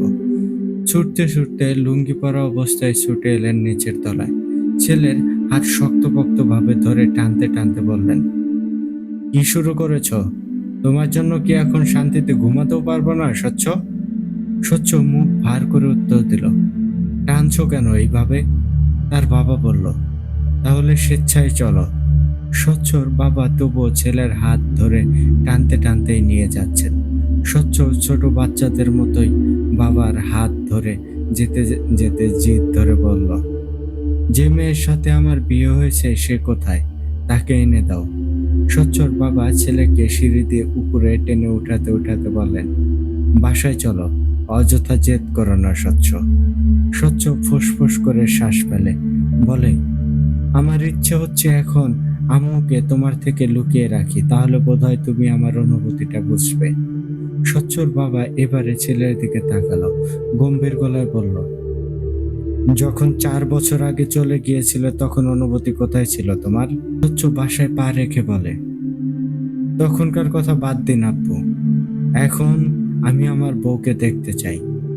তার বাবা বলে, নিজের রুমে যাও, তোমার বউ বলেছে সময় হলে সে নিজেই তোমার সামনে এসে ধরা দেবে।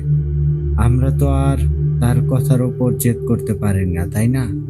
এখন যাও, ঘুমাও। স্বচ্ছ বাবার মুখ থেকে এমন কথা শুনে শুকচানো মুখে বলে, ঘুম আসবে? ঘুম আসার পথ রেখেছো তোমরা? এক অসহায় পুরুষের ওপর তোমরা এইভাবে নির্যাতন করছো আব্বু? স্বচ্ছর বাবা চাপা হাসলো যাতে ছেলে না দেখে। দরজা লাগিয়ে যেতে যেতে বলল, আমরা কিচ্ছুই করছি না, তুমি যা করেছো তারই ফল এটা। স্বচ্ছ রুমে ঢোকা মাত্রই দেখতে পেল ২ জোড়া চোখ, যা কিনা তার অপদার্থ বন্ধুদের। উদগ্রীব হয়ে তার দিকে চেয়ে আছে। সে আসা মাত্র সঙ্গে সঙ্গে প্রশ্ন ছুড়ল, কিরে, দেখা হলো ভাবির সাথে? স্বচ্ছ আফসোসের সঙ্গে বলে উঠল, হলো না রে। আবির আর সাদাব দুইজনেই আগ্রহের সঙ্গে জানতে চাইল, কেন, ভাবি কি বাসায় নেই? স্বচ্ছ বলল, আছে, কিন্তু দেখা দিল না। ওরা আবারও জিজ্ঞেস করলো, মানে? স্বচ্ছ এবারে পুরো কাহিনীটা খুলে বলে। আবির তা শুনে তো হতাশ করতে করতে বন্ধুর পিঠে হাত বুলিয়ে বলে ওঠে, দোস্ত, সমস্যা নাই, ভাবির হাতের ছবি আছে না তোর কাছে? আমরা হাত দেখে দেখে খুঁজে বের করব ভাবি কোনটা। আর হ্যাঁ, এই বুদ্ধি দেওয়ার জন্য ট্রিট হিসেবে কি দিবি তা চিন্তা করিস না। ভাবি বাদে বাকি 4 জন থেকে একটারে আমারে দিলেই হবে। সাদাব দুষ্ট হেসে বলল, ওই ঝগড়াটোটা কিন্তু আমার, ঠিক আছে? স্বচ্ছ রাগে দাঁত কিরমির করে রুম ছেড়ে বেলকনিতে যেতে যেতে সাদাবের পেটে একটা লাথি বসিয়ে গেল আর বলল, তোরা শালা আজীবন একই, ঘুমা তোরা, তোদের দিয়ে কিচ্ছুই হবে না। বেলকনিতে সেই স্বচ্ছ সিগারেটে আগুন ধরালো, ঠোঁটে গুজে কল দিল সুহাকে। রাগ, বিরক্ত, ব্যর্থতা সব অনুভূতির মিশ্রণ কাজ করছে, যার দরুন সুহা কল তোলা মাত্রই স্বচ্ছ বলে উঠল, সুহাসিনী, ঘোল খাওয়াচ্ছ আমাকে? সুহা কিছু জানে না এমন ভাব করে বলল, কিসের ঘোল? উত্তরটা পেয়ে স্বচ্ছ রাগ যেন আরো বাড়ল, দাঁতে দাঁত চিবিয়ে বলল, জানো না? সুহা ফোনের অপর প্রান্তে নীরবে হাসে, বুঝতে না দিয়ে বলে, না তো, কিসের ঘোল বলুন তো? স্বচ্ছ এবারে রাগের সহিত বলল, ফাজিলামি করছ? কখনো শুনেছ একই বাসায় 5 জনের নামই একই হতে পারে? সুহা বলল, নাম একই যদি হয়, বউ তো আর সবাই নয়। অতটা মারিয়া হলে খুঁজে বের করুন নিজের বউকে। স্বচ্ছ বলল, তুমি খুব অ্যাটিটিউড দেখাচ্ছ সুহাসিনী। সুহা হেসে বলে, এটাকে অ্যাটিটিউড বলে না, অস্বচ্ছ সাহেব। স্বচ্ছ বলে, তাহলে দেখা করো। সুহা বলে, দেখা করতে এতটা মারিয়া কেন? দেখা হলেই কি এমন কাজ করবেন শুনি? স্বচ্ছ রাগে দাঁত কিরমির করতে করতে বলে, প্রথমত তোমার প্রেমিককে মারার জন্য হাত নিষ্পেষ করছে, সে কাজটাই সারব প্রথমে। সুহার হাসি পায়, তবুও বলে, আমার সাথে দেখা করে আমার প্রেমিককে মারবেন কিভাবে? সেরকম হলে আমার প্রেমিকের সাথে দেখা করুন, কাহিনী সলভ। স্বচ্ছ এবার চুপ থাকে, অসম্ভব রাগ লাগছে তার। কেন লাগছে জানা নেই, তবে রাগে হাত পা নিষ্পেষ করছে। মুখ ভর্তি সিগারেটের ধোঁয়া বাইরে দিয়েই অনেকটাক্ষণ চুপ থাকে সে। সুহা চুপচাপ এই নীরবতা উপভোগ করে। অবশ্যই অনেকটাক্ষণ পর বলে, সিগারেটের গন্ধ আসছে, চুপচাপ বসে বসে কি এই ছবি টানেন নাকি? যাই হোক, ঘুমাবো। আপনি সিগারেটের গন্ধে ঘুমাতে পারবো না, দয়া করে ফেলে দিলে খুশি হব মিস্টার অস্বচ্ছ। সকালে ঘুম থেকে উঠতে হবে তো আমায়, তাই না? শুভরাত্রি। সুহা কল রেখে দেওয়ার পরপরই স্বচ্ছ সিগারেট ফেলল না, বরং সিগারেটের সংখ্যা এখন 3য়তে এসে পৌঁছেছে।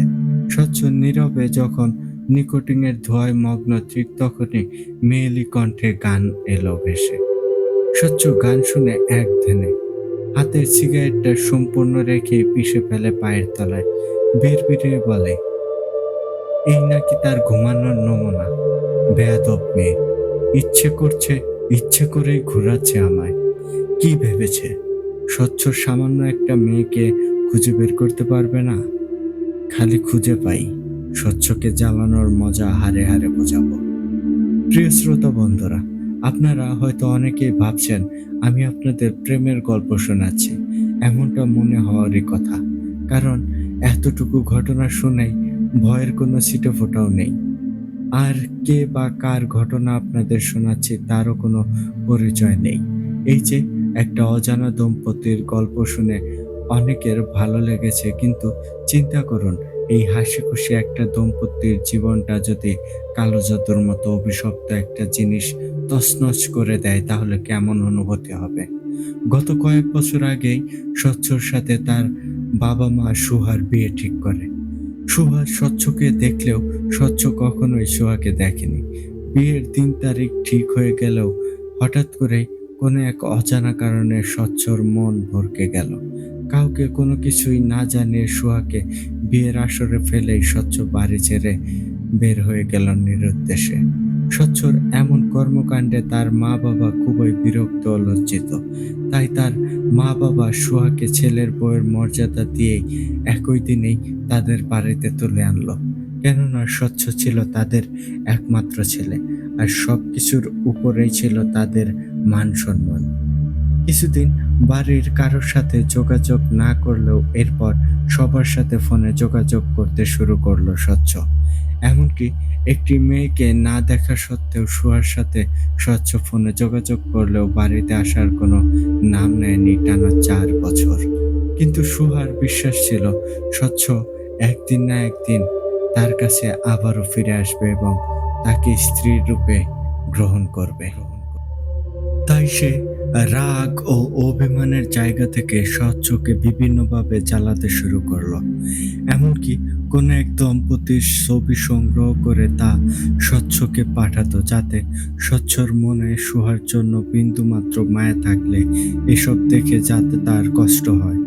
টানা 4 বছর একটা মেয়ের সাথে ফোনে কথা বলে না দেখেই কি পরিমাণ ভালোবাসা যায় তা স্বচ্ছকে দেখলে বোঝা যায়। স্বচ্ছ ও সুহা একে অপরকে অসম্ভব ভালোবাসলেও কোনো এক অজানা শক্তি তাদেরকে বরাবরের মতোই এক হতে দেয় না। একে অপরের প্রতি তারা অনেক টান অনুভব করলেও এক হতে গিয়ে কোথাও যেন বাধা বিপত্তির সম্মুখীন হতে হয় তাদের। কিন্তু সবকিছুকে উপেক্ষা করে স্বচ্ছ যখন বাড়িতে আসে, এরপর কয়েকদিন সুহা স্বচ্ছকে প্রতিশোধ হিসেবে নাকে দড়ি দিয়ে ঘোরালেও পরবর্তীতে তারা আবারও একসাথে মিলিত হয়। তারা একে অপরের প্রতি ক্ষমা চেয়ে আবারও নতুন করে বিয়ে করে। দুজন মিলে নিজেদের পরিবারের সাথে এক সুখের সংসার গড়ে তোলে। কিন্তু তারা তখনও জানতো না তাদের অজান্তেই অন্য কারো কাছে এইসব মোটেও সহ্য হচ্ছে না।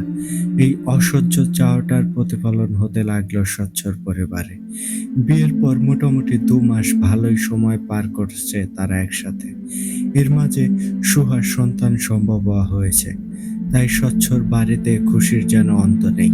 তার মাঝে স্বচ্ছর ছোট বোনের বিয়ে ঠিক হয়েছে কোনো এক সম্ভ্রান্ত পরিবারে।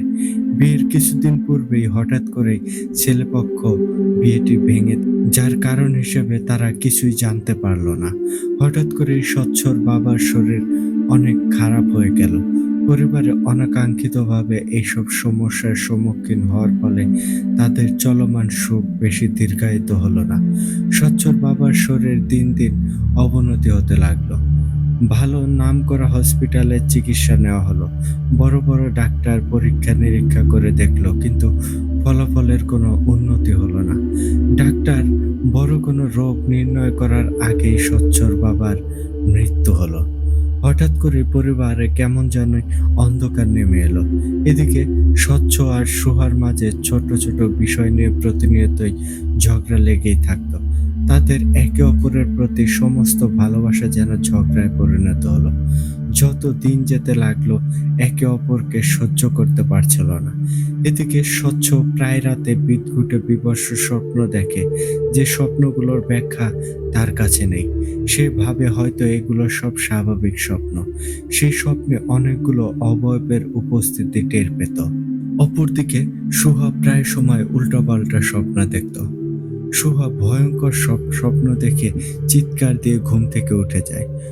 স্বচ্ছ তার কারণ জানতে চাইলে সুহা বলে, বাবা মারা যাওয়ার পর থেকে আমার শরীরটা অনেক বেশি খারাপ। তুমি আমার সাথে সবসময় বদমেজাজি ভাব দেখাও, যার কারণে আমি তোমার সাথে সবকিছু শেয়ার করতেও পারি না। আমি গর্ভধারণের পর কিছুদিন ভালো থাকলেও কদিন যাবৎ আমার শরীরটা মোটেও ভালো না। রাতে ঘুমাতে গেলেই আমি যত সব উদ্ভট বিভৎস স্বপ্ন দেখতে পাই। স্বপ্নের মাঝে আমি দেখতে পাই একটা বিশাল দেহী অবয়ব আমার কাছে এসে বসে, আর ঠিক সেই মুহূর্তে আমার পুরো শরীর অবশ হয়ে যায়। সে তার লম্বা লোমশ হাত দিয়ে অদ্ভুতভাবে আমার পেটে হাত বোলায়। ঠিক সেই মুহূর্তে আমি আমার পেটে অসম্ভব যন্ত্রণা অনুভব করি, কিন্তু আমি চাইলেও নড়াচড়া কিংবা কোনো চিৎকার করতে পারি না। তখন আমার মনে হয় কোনো এক অদৃশ্য শক্তি আমাকে শক্ত করে ধরে রেখেছে, যার কারণে আমি নড়াচড়া করতে পারছি না। আমার মনে হয় এসব কিছু স্বাভাবিক না। আমাদের উচিত কোনো এক ভালো হুজুরের সাহায্য নেওয়া। তা না হলে হয়তো বড় কোনো ক্ষতি হয়েও যেতে পারে। সুহার কথা শুনে স্বচ্ছ ভ্রু কুঁচকিয়ে বলে, এসব হয়তো তোমার মনের ভুল। বেশ কিছুদিন ধরে আমিও ঘুমের মাঝে স্বপ্নে আজেবাজে কিছু দেখছি, কিন্তু তাই বলে আমি তো কাউকে বলছি না এসব। তুমিও হয়তো স্বপ্নের মাঝে এইসব উল্টাপাল্টা কিছু দেখছো, যা তোমাকে ভাবিয়ে তুলছে। কিন্তু দেখো, বাস্তবে এর কোনো অস্তিত্ব নেই। ঘুমানোর সময় তুমি দোয়া দরুদ পড়ে ঘুমাবে, তাহলে এসব সমস্যা আর হবে না। এভাবেই কেটে গেল আরো কয়েকটা দিন। কিন্তু যত দিন যায় সমস্যা যেন বেড়েই চলেছে। স্বচ্ছ আগের তুলনায় এখন আরো বেশি উল্টাপাল্টা স্বপ্ন দেখছে। স্বপ্ন দেখার এক পর্যায়ে শরীরটা ঝাঁকি দিয়ে তার ঘুম ভেঙে যায়।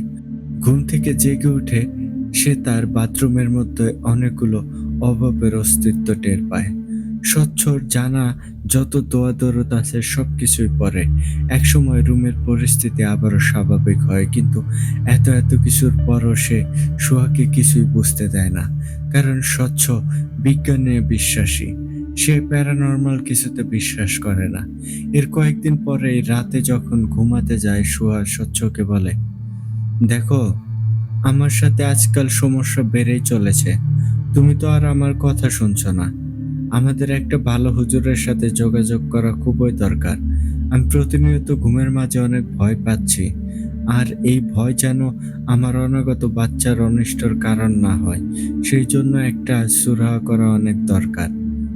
আমি যখন ঘুমের মাঝে স্বপ্নে দেখি, তখন আমার পুরো শরীর অবশ হয়ে যায়।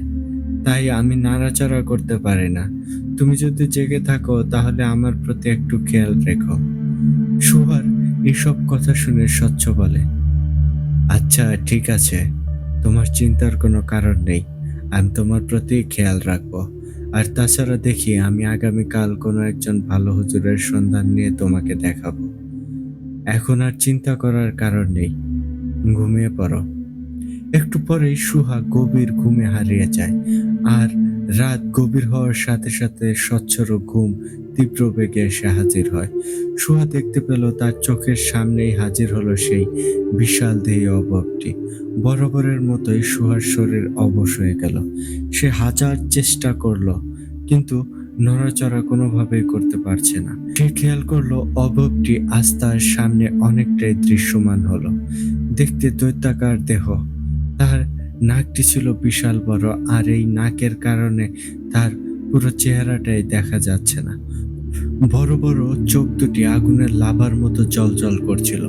তার পুরো শরীর ছিল লম্বা কালো লোমে আবৃত। একসময় সেই ভয়ঙ্কর অভাবটি সুহার পাশে এসে বসল, আর তার পেটে হাত বুলিয়ে বলে উঠল, আমার শিকার নিয়ে যাওয়ার সময় হয়েছে। এই দিনের জন্য আমি অনেক অপেক্ষা করেছি। তুই ভয় পাওয়ার কোনো কারণ নেই। আমি তোর কোনো ক্ষতি করব না। আমি শুধুমাত্র তোর আমি শুধুমাত্র তোর অনাগত সন্তানটি কেড়ে নিয়ে আমার ভোগ মিটাবো। বিশালাকার এই ভয়ঙ্কর অভাবটির কথা শুনে সুহা অনেক ভয় পেয়ে গেল আর সর্বশক্তি দিয়ে চিৎকার করার চেষ্টা করলো, কিন্তু কোনো লাভ হলো না। তার শরীরের সমস্ত শক্তি যেন বিলীন হয়ে গিয়েছে। সে দোয়া পড়বে এতটুকু শক্তিও তার অবশিষ্ট নেই।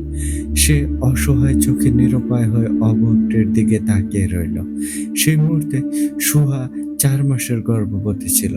পরক্ষণেই সে দেখতে পেল এই অবয়বের পাশাপাশি আরো অনেকগুলো অবয়ব চারপাশে ঘিরে ধরেছে। সবাই মিলে কিছু একটা পাওয়ার জন্য চরম উল্লাসে মেতে উঠেছে।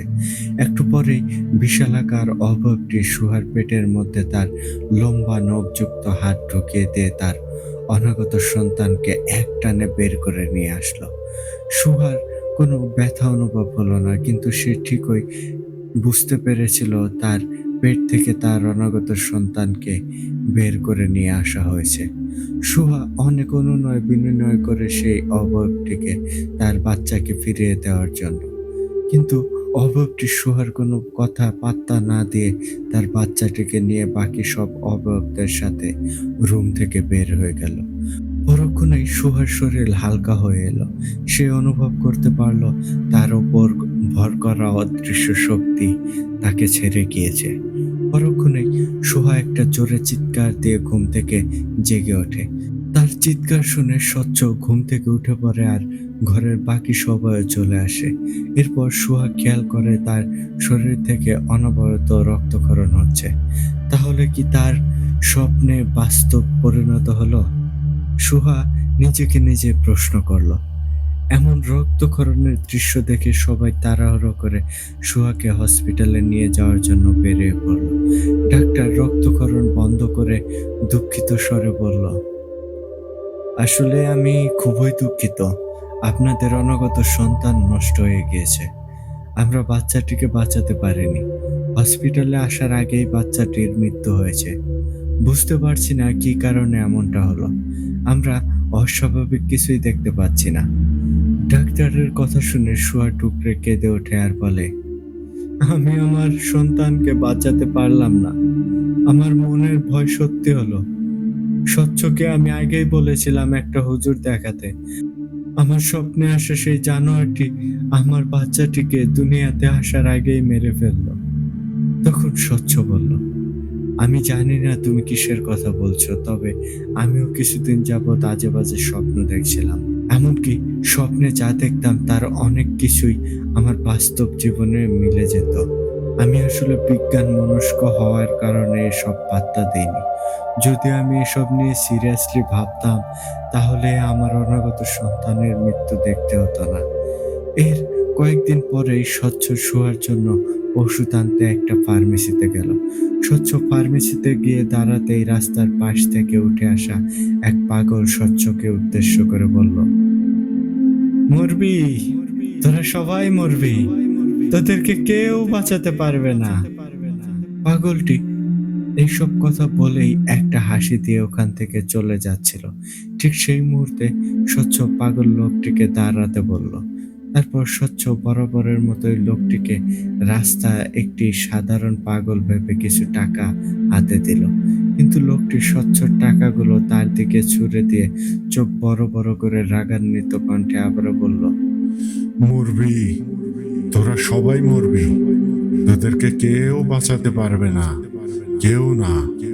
হঠাৎ করে একটা পাগলের এমন কাণ্ড কারখানা দেখে স্বচ্ছ খুবই কৌতূহলী হলো আর বিষয়টি নিয়ে গভীর চিন্তায় মগ্ন হলো। স্বচ্ছ বাড়ি গিয়ে পাগলের বিষয়টি সুহাকে বলে। তখন সুহা বিষয়টি এড়িয়ে যেতে নিষেধ করলো। সুহা বলে, হতে পারে লোকটি কোনো পাগল নয়, হয়তো আমাদের কোনো শুভাকাঙ্ক্ষী পাগল বেশে এসে আধ্যাত্মিক জ্ঞান সম্পন্ন কেউ সাহায্য করতে চাইছে।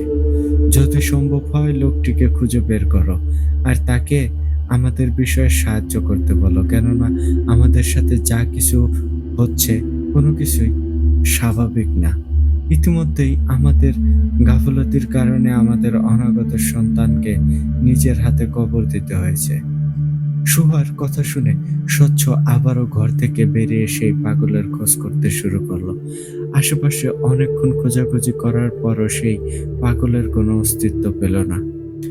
ওখানকার উপস্থিত অনেকের কাছে জিজ্ঞেস করেও সেই পাগলের কোনো সন্ধান বের করতে পারল না স্বচ্ছ। তখন স্বচ্ছ ওখানকার পরিচিত একজন দোকানদারের সাথে তার সাথে ঘটে যাওয়া সমস্ত কিছু শেয়ার করলে সেই দোকানদার একজন হুজুরের ঠিকানা দিয়ে তার সাথে দেখা করতে বলল। তাই স্বচ্ছ দোকানদারের দেওয়া ঠিকানা অনুযায়ী সেখানে গিয়ে হুজুরকে সবকিছু বিস্তারিত জানালো। হুজুর স্বচ্ছর সব কথা শুনে বলল, এসব হয়তো কোনো জটিল সমস্যা না, হতে পারে তোমাদের ওপর জিনের আসর হয়েছে, কিন্তু চিন্তার কারণ নেই। আমি কিছু তাবিজ ও পানি পড়া দিচ্ছি। তাবিজগুলো তোমাদের পরিবারের সবাইকে পরিধান করতে বলবে আর পানি পড়াগুলো পুরো বাড়িতে ছিটিয়ে দেবে। হুজুরের দেওয়া নির্দেশনা অনুযায়ী স্বচ্ছ বাড়ি থেকে একটি করে তাবিজ সবাইকে পড়তে বলল আর পড়া পানিগুলো পুরো বাড়িতে হুজুরের কথা অনুযায়ী ছিটিয়ে দিল। এরপর সহ্য ও সুহা কয়েকদিন কোনো রকম স্বপ্নই দেখল না। আগের মতোই স্বাভাবিক দিন কাটতে লাগলো। এরপর হঠাৎ করে একদিন রাতে স্বচ্ছ স্বপ্নে দেখতে পেল ভয়ঙ্কর একটা অবয়ব তার শরীরের উপর চেপে বসলো। সেই মুহূর্তে স্বচ্ছ নিজের শরীরের সমস্ত শক্তি হারিয়ে ফেলে। অবয়বটি ভয়ঙ্কর কণ্ঠে কর্কশ গলায় বলে, তোরা কি ভেবেছিস তোদের বাচ্চা দিয়ে আমাকে বিদায় করে দিবি, আর তোরা হুজুরের দেওয়া সেই তাবিজ আর পানি পড়া দিয়ে আমাকে তাড়াতে পারবি? আমার দেবতার আদেশ, আমি তোদের সংসার নিশ্চিহ্ন না করে কোথাও যাব না। তোর পরিবারের সবাইকে আমি এমন যন্ত্রণায় মারব যা তোরা কল্পনাও করতে পারবি না। তোদের মুক্তির পথ হলো একমাত্র মৃত্যু।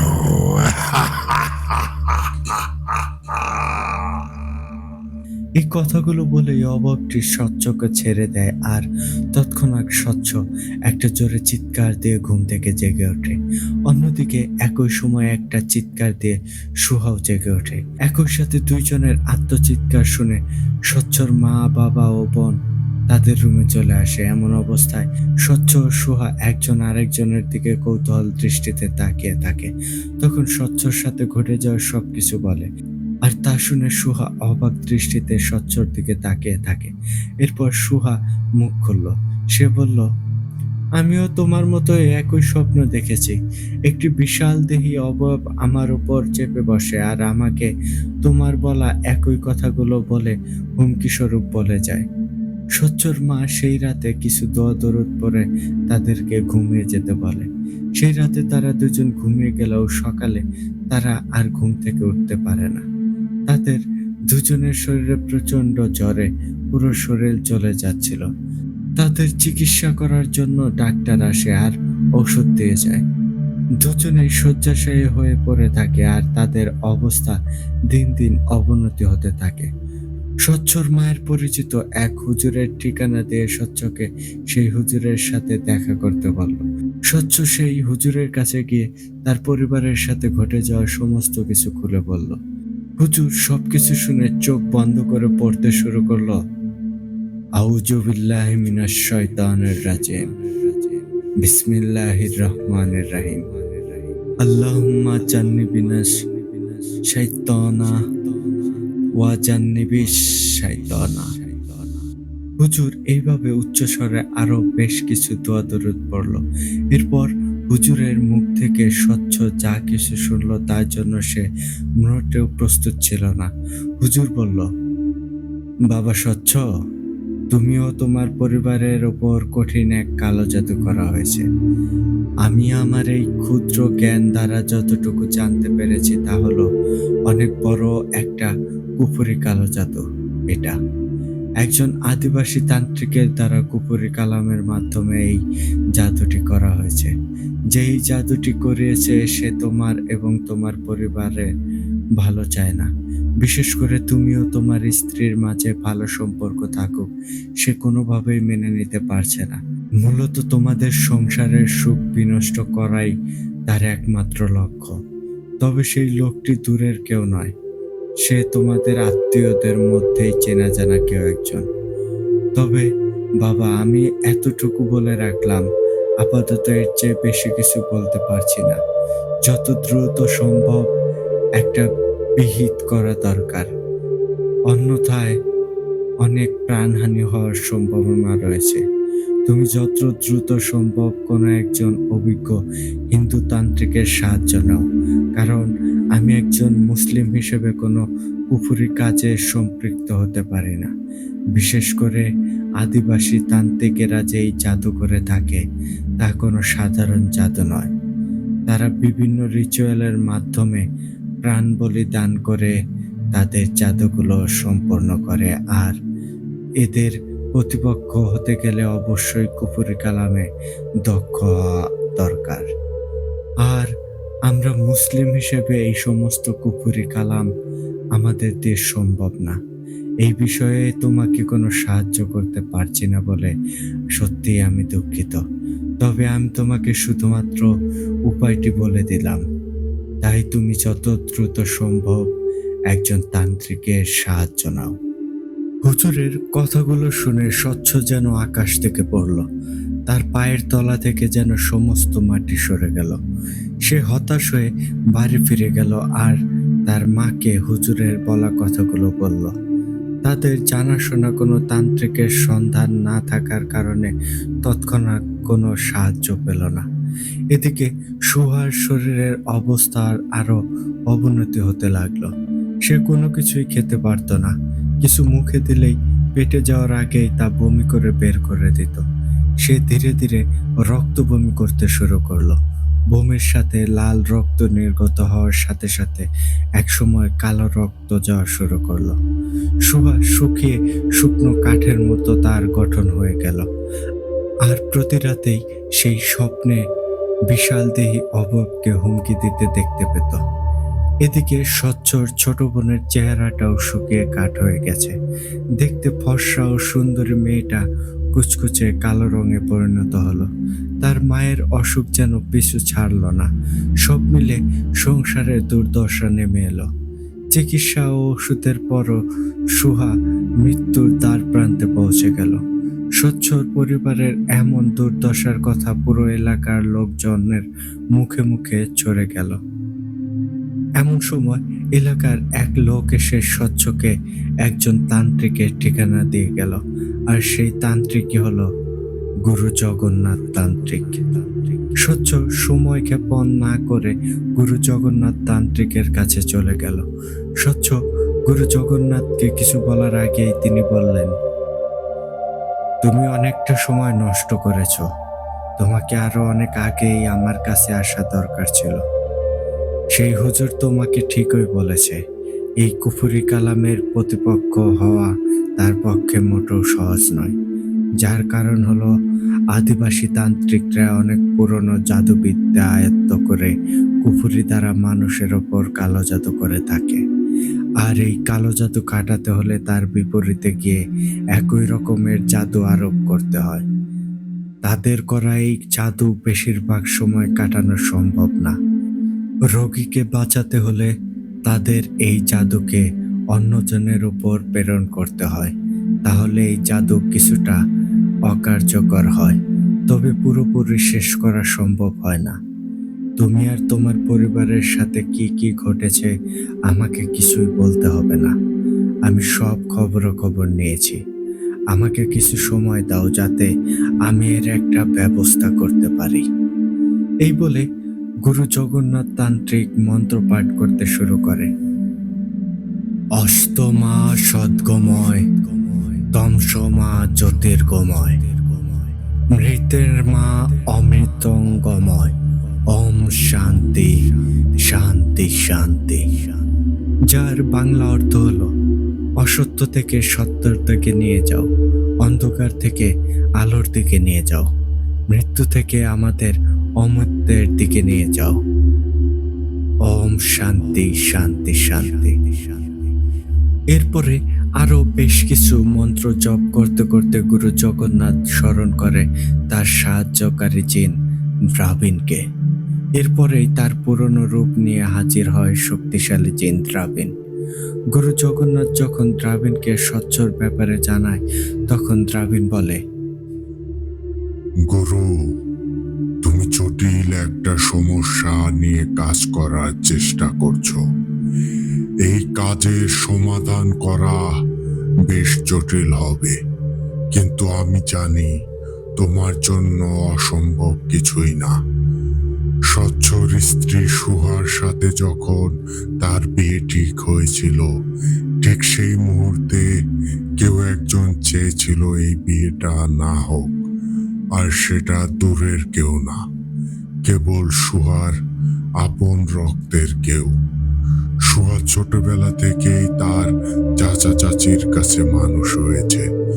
ছোটবেলায় তার মা বাবা মারা যাওয়ার পর তার আপন বলতে কেউই ছিল না। তাই মা বাবার মমতা দিয়েই চাচা চাচি সুহাকে বড় করে তুলেছে। সেই ঘরে সুহার এক চাচাতো বোন ছিল।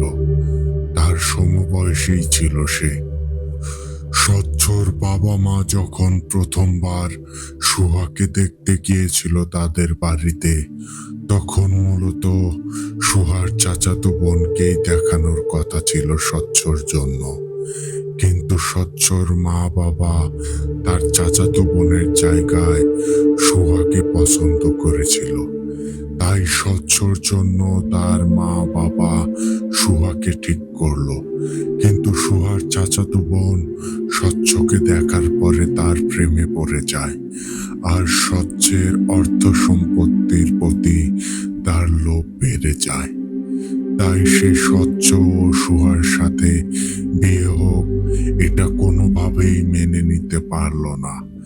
সে তার মা বাবাকে অনেকভাবে বোঝালো এই বিয়েটি ভেঙে দিতে, কিন্তু তার মা বাবা ছিল নেহাত ভালো মানুষ, যার কারণে তারা অন্যায়ভাবে এই বিয়ে ভাঙার পক্ষে ছিল না। যদিও নিজের পেটের মেয়ের আবদার রক্ষা করার খাতিরে বিয়েটি ভেঙে দিতে পারতেন, কিন্তু তারা নৈতিকতার জায়গা টিকিয়ে রেখে স্বচ্ছ ও সুহার বিয়েতেই অটুট থাকলেন। কিন্তু সামিয়া মানে সুহার চাচাতো বোন এই বিষয়টি কোনোভাবেই মেনে নেয়নি। সে পরিবারের বিরুদ্ধে গিয়ে কিছু করার ক্ষমতা তার ছিল না। আর তাছাড়া সবার সম্মুখে গিয়ে যদি সে বিয়ে ভাঙার কথা বলতো, তাহলে আশেপাশের লোকজনের কাছে তার ইজ্জত নষ্ট হতো। আর এই বিয়ে ভাঙার বিকল্প পথ হিসেবে তার মাথায় দুষ্ট বুদ্ধি চাপলো। সে কালো জাদুর মতো জঘন্য নিকৃষ্ট কাজকেই বেছে নিয়েছিল। সামিয়া একজন কবিরাজের কাছে গিয়ে স্বচ্ছ ও সুহার বিয়ে ভাঙার জন্য সাহায্য চাইল।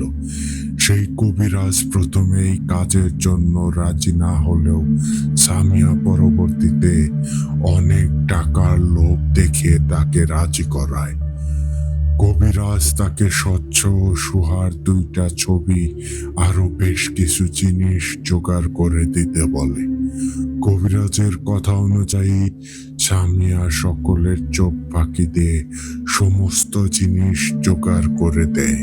এদিকে স্বচ্ছ ও সুহার বিয়ের দিন তারিখ ঠিক হয়ে গেলেও বিয়ের দিন ঘটে গেল এক নাটকীয়তা।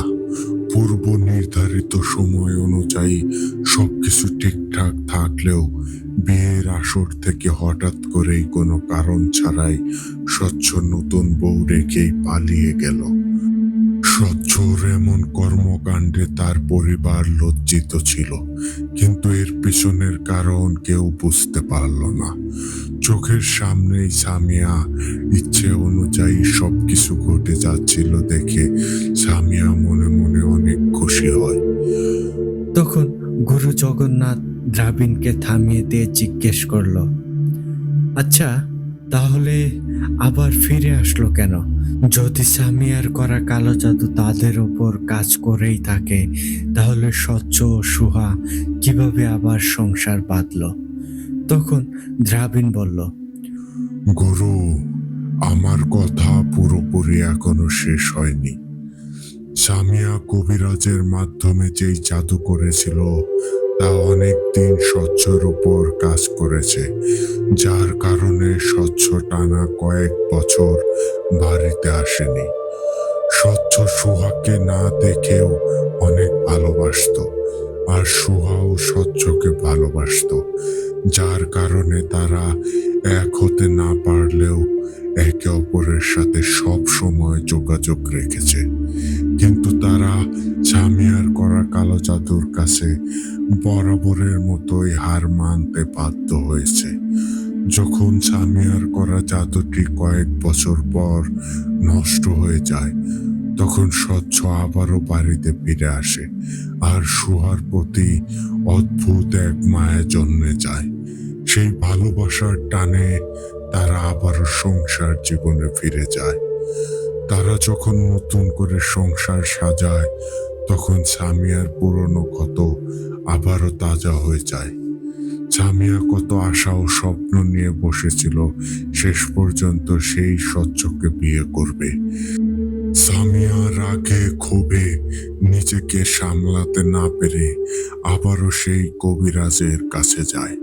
কেননা সে জানতে চেয়েছিল তার করা জাদু এতদিন কাজ করলেও হঠাৎ করেই কেন আবার স্বচ্ছ ফিরে সোহার সাথে সংসারে আবদ্ধ হলো। কিন্তু ভাগ্যক্রমে সামিয়া সেই কবিরাজের দেখা পায় না। আশেপাশে খবর নিয়ে জানতে পারে কিছুদিন যাবৎ সেই কবিরাজ কোথায় জানি হারিয়ে গিয়েছে। এদিকে সুহা ও স্বচ্ছর সংসারিক জীবন দেখে সামিয়া জ্বলে পুড়ে শেষ হয়ে যাচ্ছিল। সে মনে মনে প্রতিজ্ঞা করলো যেভাবেই হোক তাদের এই সংসার ভাঙতে হবে। তার মনের ভেতর যে আগুন জ্বলছে এটা নেভাতে হলে শুধুমাত্র স্বচ্ছ ও সুহার সংসার ধ্বংস করাই একমাত্র পথ। সামিয়া ঘুরে ঘুরে বিভিন্ন কবিরাজের সাহায্য নিয়ে স্বচ্ছ ও সুহার উপর কালো জাদু করার চেষ্টা করলো।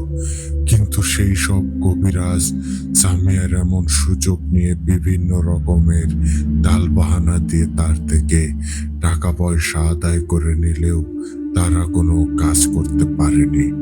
কারণ সেই সব কবিরাজ ছিল ভণ্ড। তারা মানুষের চোখে ধুলো দিয়ে টাকা আদায় করে নিয়ে যায়। ঠিক সেটাই করেছিল সামিয়ার সাথেও। অনেক খবরাখবর নেওয়ার পরে সামিয়া কারো মাধ্যমে খবর পায় একজন আদিবাসী তান্ত্রিকের, যার নাম ছিল লস্কর তান্ত্রিক। আদিবাসী অঞ্চলে এই লস্কর তান্ত্রিক ছিল খুবই নামকরা। লোকমুখে শোনা যায় লস্কর তান্ত্রিক মৃত মানুষের শরীরে জীবন দান করে থাকে, আবার তার তান্ত্রিকের শক্তি দিয়ে জীবন্ত মানুষকেও কয়েক ঘন্টার মধ্যেই মেরে ফেলতে পারে। সে বিভিন্ন মূর্তি পূজা ও নরবলির মাধ্যমে অনেক আত্মাদের বশ করে নিজেকে তাদের দেবতায় পরিণত করেছে। আর এই সব আত্মাদের দিয়েই নিজের সমস্ত অপকর্ম অবলীলায় করে নেয়। তখন গুরু জগন্নাথ তান্ত্রিক আবারও থামিয়ে দিয়ে বলে, আচ্ছা দ্রাবিণ, তাহলে কি আত্মারা এভাবে বশীভূত হয়ে কাজ করে? তাহলে কি স্বচ্ছ আর সুহার পরিবারের সাথে যা যা ঘটেছে সবকিছুর পেছনে লস্কর তান্ত্রিকের সব আত্মারাই দায়ী? উত্তরে দ্রাবিণ বলে, লস্কর তান্ত্রিক যেসব আত্মাদের বশ করে রেখেছে তাদেরকে কাজ করানোর জন্য মাঝে মাঝে ভোগ দেওয়া লাগে। এসব আত্মারা ভোগ নেওয়া ছাড়া কোনো কাজ করে না। প্রতিটি কাজের জন্য তারা আগে তাদের ভোগ নেবে, তারপর কাজ করবে। সামিয়া যখন লস্কর তান্ত্রিকের কাছে গিয়ে তার মনের ইচ্ছা অনুযায়ী কাজ করতে বলে, তখন লস্কর তান্ত্রিক স্বচ্ছ ও সুহার ব্যাপারে সবকিছু জেনে নেয়। প্রথমে সে সামিয়ার এই কাজ করতে না চাইলেও যখন জানতে পারে সুহার পেটে একটি অনাগত সন্তান রয়েছে, তখন সে এই কাজ করার জন্য রাজি হয়ে যায়। কেননা সে বুঝতে পারে এই কাজ করার জন্য সে সামিয়ার কাছ থেকে অনেক টাকা আদায় করতে পারবে। আর তাছাড়া সে নিজের বসে থাকা আত্মাদের ভোগ দেওয়ার জন্য সুহার অনাগত সন্তানকে উৎসর্গ করতে পারবে। আর এসবের মাধ্যমে কাজ ও আদায় হবে, আর আত্মাদের ভোগ দেওয়াও সম্পন্ন হবে। লস্কর তান্ত্রিক সামিয়াকে বলে, আমি তোমার এই কাজ করতে রাজি আছি, তবে কাজের বিনিময়ে আমাকে অনেক টাকা দেওয়া লাগবে। আমি স্বচ্ছর পরিবারের উপর এমনভাবে কালো জাদু করব, তার পুরো পরিবার ধ্বংস হয়ে যাবে। এই জাদুর কাজে ব্যবহার করার জন্য আমি 3টা আত্মাকে পুনর্জীবিত করব, যারা আত্মহত্যা করে এই দুনিয়া ত্যাগ করেছে। তুমি আমাকে স্বচ্ছর পরিবারের সবার পরনের কিছু কাপড় এনে দেবে, আর সুহার রক্ত এনে দিতে হবে। তুমি এই সব কিছু যত তাড়াতাড়ি আমাকে করে দিতে পারবে, আমি তত তাড়াতাড়ি কাজ শুরু করতে পারবো। তখন গুরু জগন্নাথ দ্রাবিণকে আবারও জিজ্ঞেস করে, আচ্ছা দ্রাবিণ, এই লস্কর তান্ত্রিক কিভাবে আত্মহত্যাকারী আত্মাদের পুনর্জীবিত করলো? তখন দ্রাবিণ বলল, লস্কর তান্ত্রিক তার বসে থাকা আত্মাদের দিয়ে খবর নেয় এমন 3জন আত্মহত্যাকারী মানুষের, আর সেসব আত্মাদের দিয়েই 3জন আত্মহত্যাকারী লাশের কঙ্কাল জোগাড় করে। আর সে তার আর্যের কুফরি তান্ত্রিকের মাধ্যমে বিভিন্ন রিচুয়াল দ্বারা ওই কঙ্কালের ওপর সেই আত্মাদের হাজির করায়। তুমি তো জানোই, আত্মহত্যাকারী আত্মাগুলো এই দুনিয়া থেকে কখনোই যেতে পারে না। তাদের অতৃপ্ত আত্মা সব সময় এই দুনিয়াতেই ঘুরে বেড়ায় আর মুক্তি লাভের জন্য পথ খুঁজতে থাকে। আর লস্কর তান্ত্রিকও সেই সুযোগকে কাজে লাগিয়ে তাদের মুক্তির আশা দেখিয়ে স্বচ্ছ তার পরিবারের ওপর লেলিয়ে দেয়। এদিকে সামিয়া সুহার আপনজন হওয়ার খুব সহজেই সে লস্কর তান্ত্রিকের বলা সকল জিনিস জোগাড় করে নিয়ে যায়। আর লস্কর তান্ত্রিক এসব জিনিস কালো জাদুর কাজে ব্যবহার করে হাজির করা সেই অতৃপ্ত 3 আত্মাদের স্বচ্ছর পরিবার ধ্বংসের কাজে লাগিয়ে দেয়। আর তারই ফলস্বরূপ স্বচ্ছর পরিবারে নেমে আসে দুর্দশা। স্বামী স্ত্রীর মাঝে দেখা দেয় ঝগড়া বিবাদ, আর সম্পর্কে তৈরি হয় অনেক দূরত্ব। আর এই কালো জাদুর কারণে স্বচ্ছর বাবা মারা যায়। স্বচ্ছর ছোট বোনের বারবার বিয়ে ভেঙে যায়। স্বচ্ছর মায়ের শরীরে মরণ রোগের বাসা বাঁধে। লস্কর তান্ত্রিকের পালিত শয়তানগুলোই সুহার পেটের বাচ্চা হত্যা করে। এখন সুহাও মৃত্যুর সাথে পাঞ্জা লড়ছে। এভাবেই চলতে থাকলে স্বচ্ছর পুরো পরিবার ধ্বংস হয়ে যাবে। এসব সমাধান করতে হলে তোমাকে প্রথমে লস্কর তান্ত্রিকের পাঠানো সেই 3টা আত্মাকে দমন করতে হবে। তুমি স্বচ্ছর বাড়িতে গিয়ে তন্ত্রের মাধ্যমে তাদেরকে বন্দি করবে, আর এই কাজে আমি তোমাকে সাহায্য করব। তুমি প্রথমে তাদেরকে ভালোভাবে বোঝাবে লস্কর তান্ত্রিক তাদের বোকা বানিয়ে নিজের কাজ করিয়ে নিচ্ছে। যদি তারা স্বইচ্ছায় চলে যেতে চায়, তাহলে তুমি তাদেরকে মুক্তির পথ দেখিয়ে দেবে। অন্যথায় তাদেরকে কঠিন শাস্তি দেবে, যাতে এসব দেখে ওই শয়তান লস্কর তান্ত্রিক কিছুটা হলেও শিক্ষা নেয়। গুরু জগন্নাথ দ্রাবিড়ের কাছ থেকে এসব তথ্য নিয়ে তার মূল কাজের জন্য নেমে পড়ে। সে স্বচ্ছর বাড়িতে গিয়ে তার অর্জিত জ্ঞান দিয়ে লস্কর তান্ত্রিকের পাঠানো সেই আত্মাদের বন্দি করে, আর তাদেরকে লস্কর তান্ত্রিকের প্রতারণার কথা জানিয়ে তাদের এসব অপকর্ম থামাতে বলবে। তারা যদি এই কথায় রাজি হয়, তাহলে তাদের মুক্তির উপায় বলে দেবে। অন্যথায় তাদেরকে সারা জীবনের জন্য বন্দি করে রাখবে।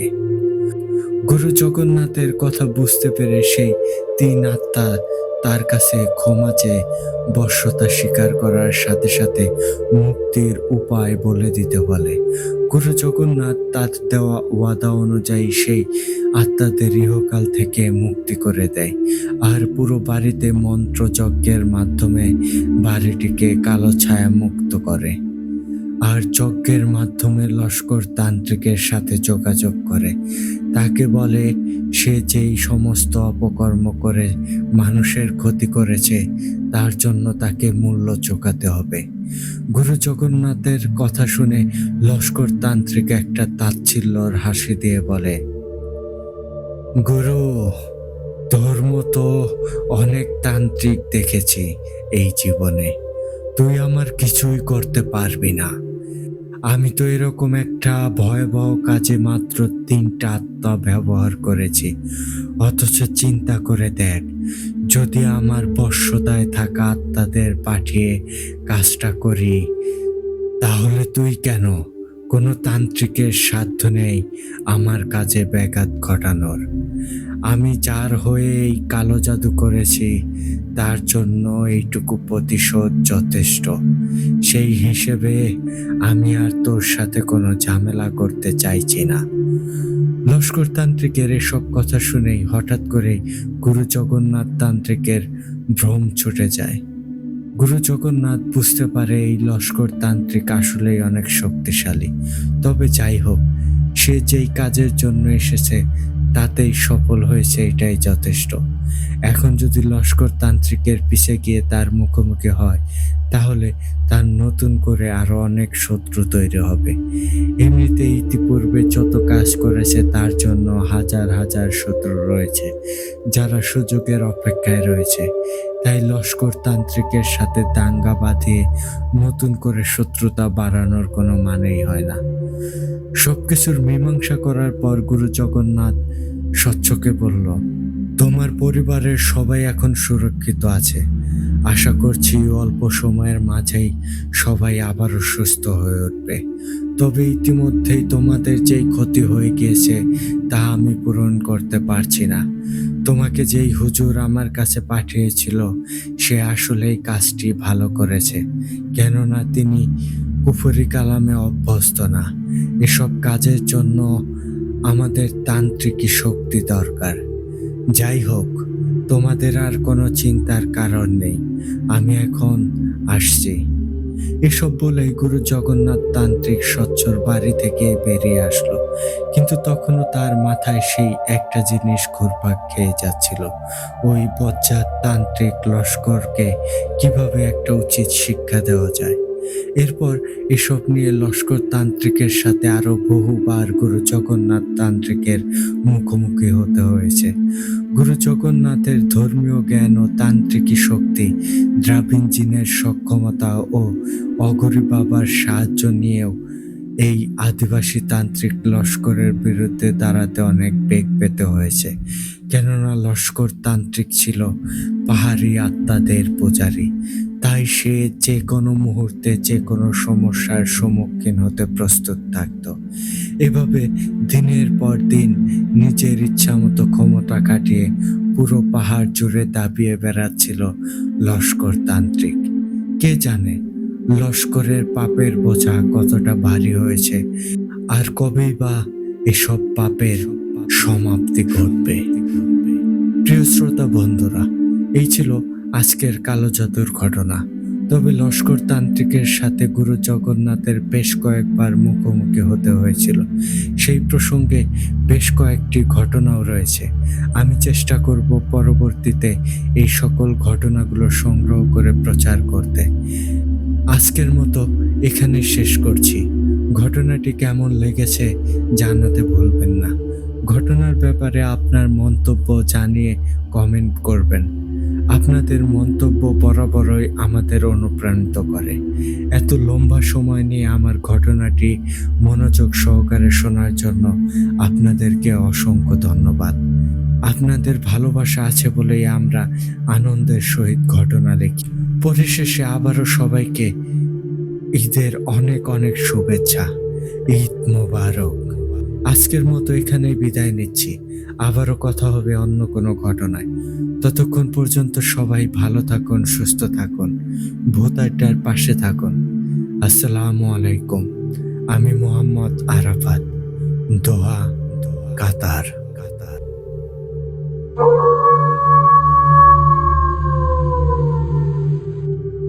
ওয়ালাইকুম আসসালাম আরাফাত ভাই। ধন্যবাদ ভাই এত সুন্দর একটা ঘটনা আমাদের সাথে শেয়ার করার জন্য। সেই সাথে আপনাকেও ঈদের শুভেচ্ছা জানাচ্ছি। ঈদ মোবারক ভাই। আমাদের ঈদের আনন্দকে আরো বাড়িয়ে দেওয়ার জন্য আপনাকে অন্তরের অন্তঃস্থল থেকে অসংখ্য ধন্যবাদ জানাচ্ছি। সত্যিই আপনার ঘটনাটা বেশ অসাধারণ ছিল। শুরুর দিকে যদিও মনে হচ্ছিল যে ঘটনাটা কোন পর্যায়ে যাচ্ছে বা কিরকম হতে পারে আইডিয়া করতে পারছিলাম না, কিন্তু পরবর্তীতে যে টুইস্টগুলো দেখতে পেলাম, এইরকম একটা ভয়ঙ্কর কালো জাদুর ঘটনা শেয়ার করার জন্য সত্যিই ভাই আপনাকে অসংখ্য ধন্যবাদ। তো প্রিয় লিসেনার্স, আপনাদের কাছে কেমন লেগেছে আরাফাত ভাইয়ের আজকের এই ঘটনাটি? আপনারা কিন্তু অবশ্যই কমেন্ট করে আপনাদের মূল্যবান মতামত আমাদের সাথে শেয়ার করবেন। তো এই ছিল আজকের বিশেষ আয়োজন। চলে যাওয়ার আগে আপনাদেরকে আবারও বলবো, আপনারা যারা আমাদের চ্যানেলটি এখনো সাবস্ক্রাইব করেননি, দ্রুত সাবস্ক্রাইব করে ফেলুন এবং পাশে থাকা বেল আইকনটি অন করে রাখুন। এর ফলে আমাদের পরবর্তী সকল আপডেট সবার আগে আপনাদের কাছে পৌঁছে যাবে। আর আপনারাও যদি আমাদেরকে ঘটনা পাঠাতে চান, সেক্ষেত্রে আমাদের ডেসক্রিপশন বক্সে অথবা কমেন্ট বক্সে আমাদের ইমেল অ্যাড্রেসটি এবং আমাদের হোয়াটসঅ্যাপ নাম্বারটি দেওয়া আছে। আপনারা আপনাদের জানা শোনা সেরা ভয়ঙ্কর ঘটনাগুলো আমাদেরকে লিখে কিংবা ভয়েস ক্লিপ আকারে পাঠিয়ে দিতে পারেন। তাহলে আমি ইমরান এইচ খান আজকের মতো বিদায় নিচ্ছি। সবাইকে আবারও জানাতে চাই ঈদ মোবারক। সবাই ভালো থাকবেন, সুস্থ থাকবেন, আর হ্যাঁ, ভূত আড্ডার সাথেই থাকবেন। আসসালামু আলাইকুম।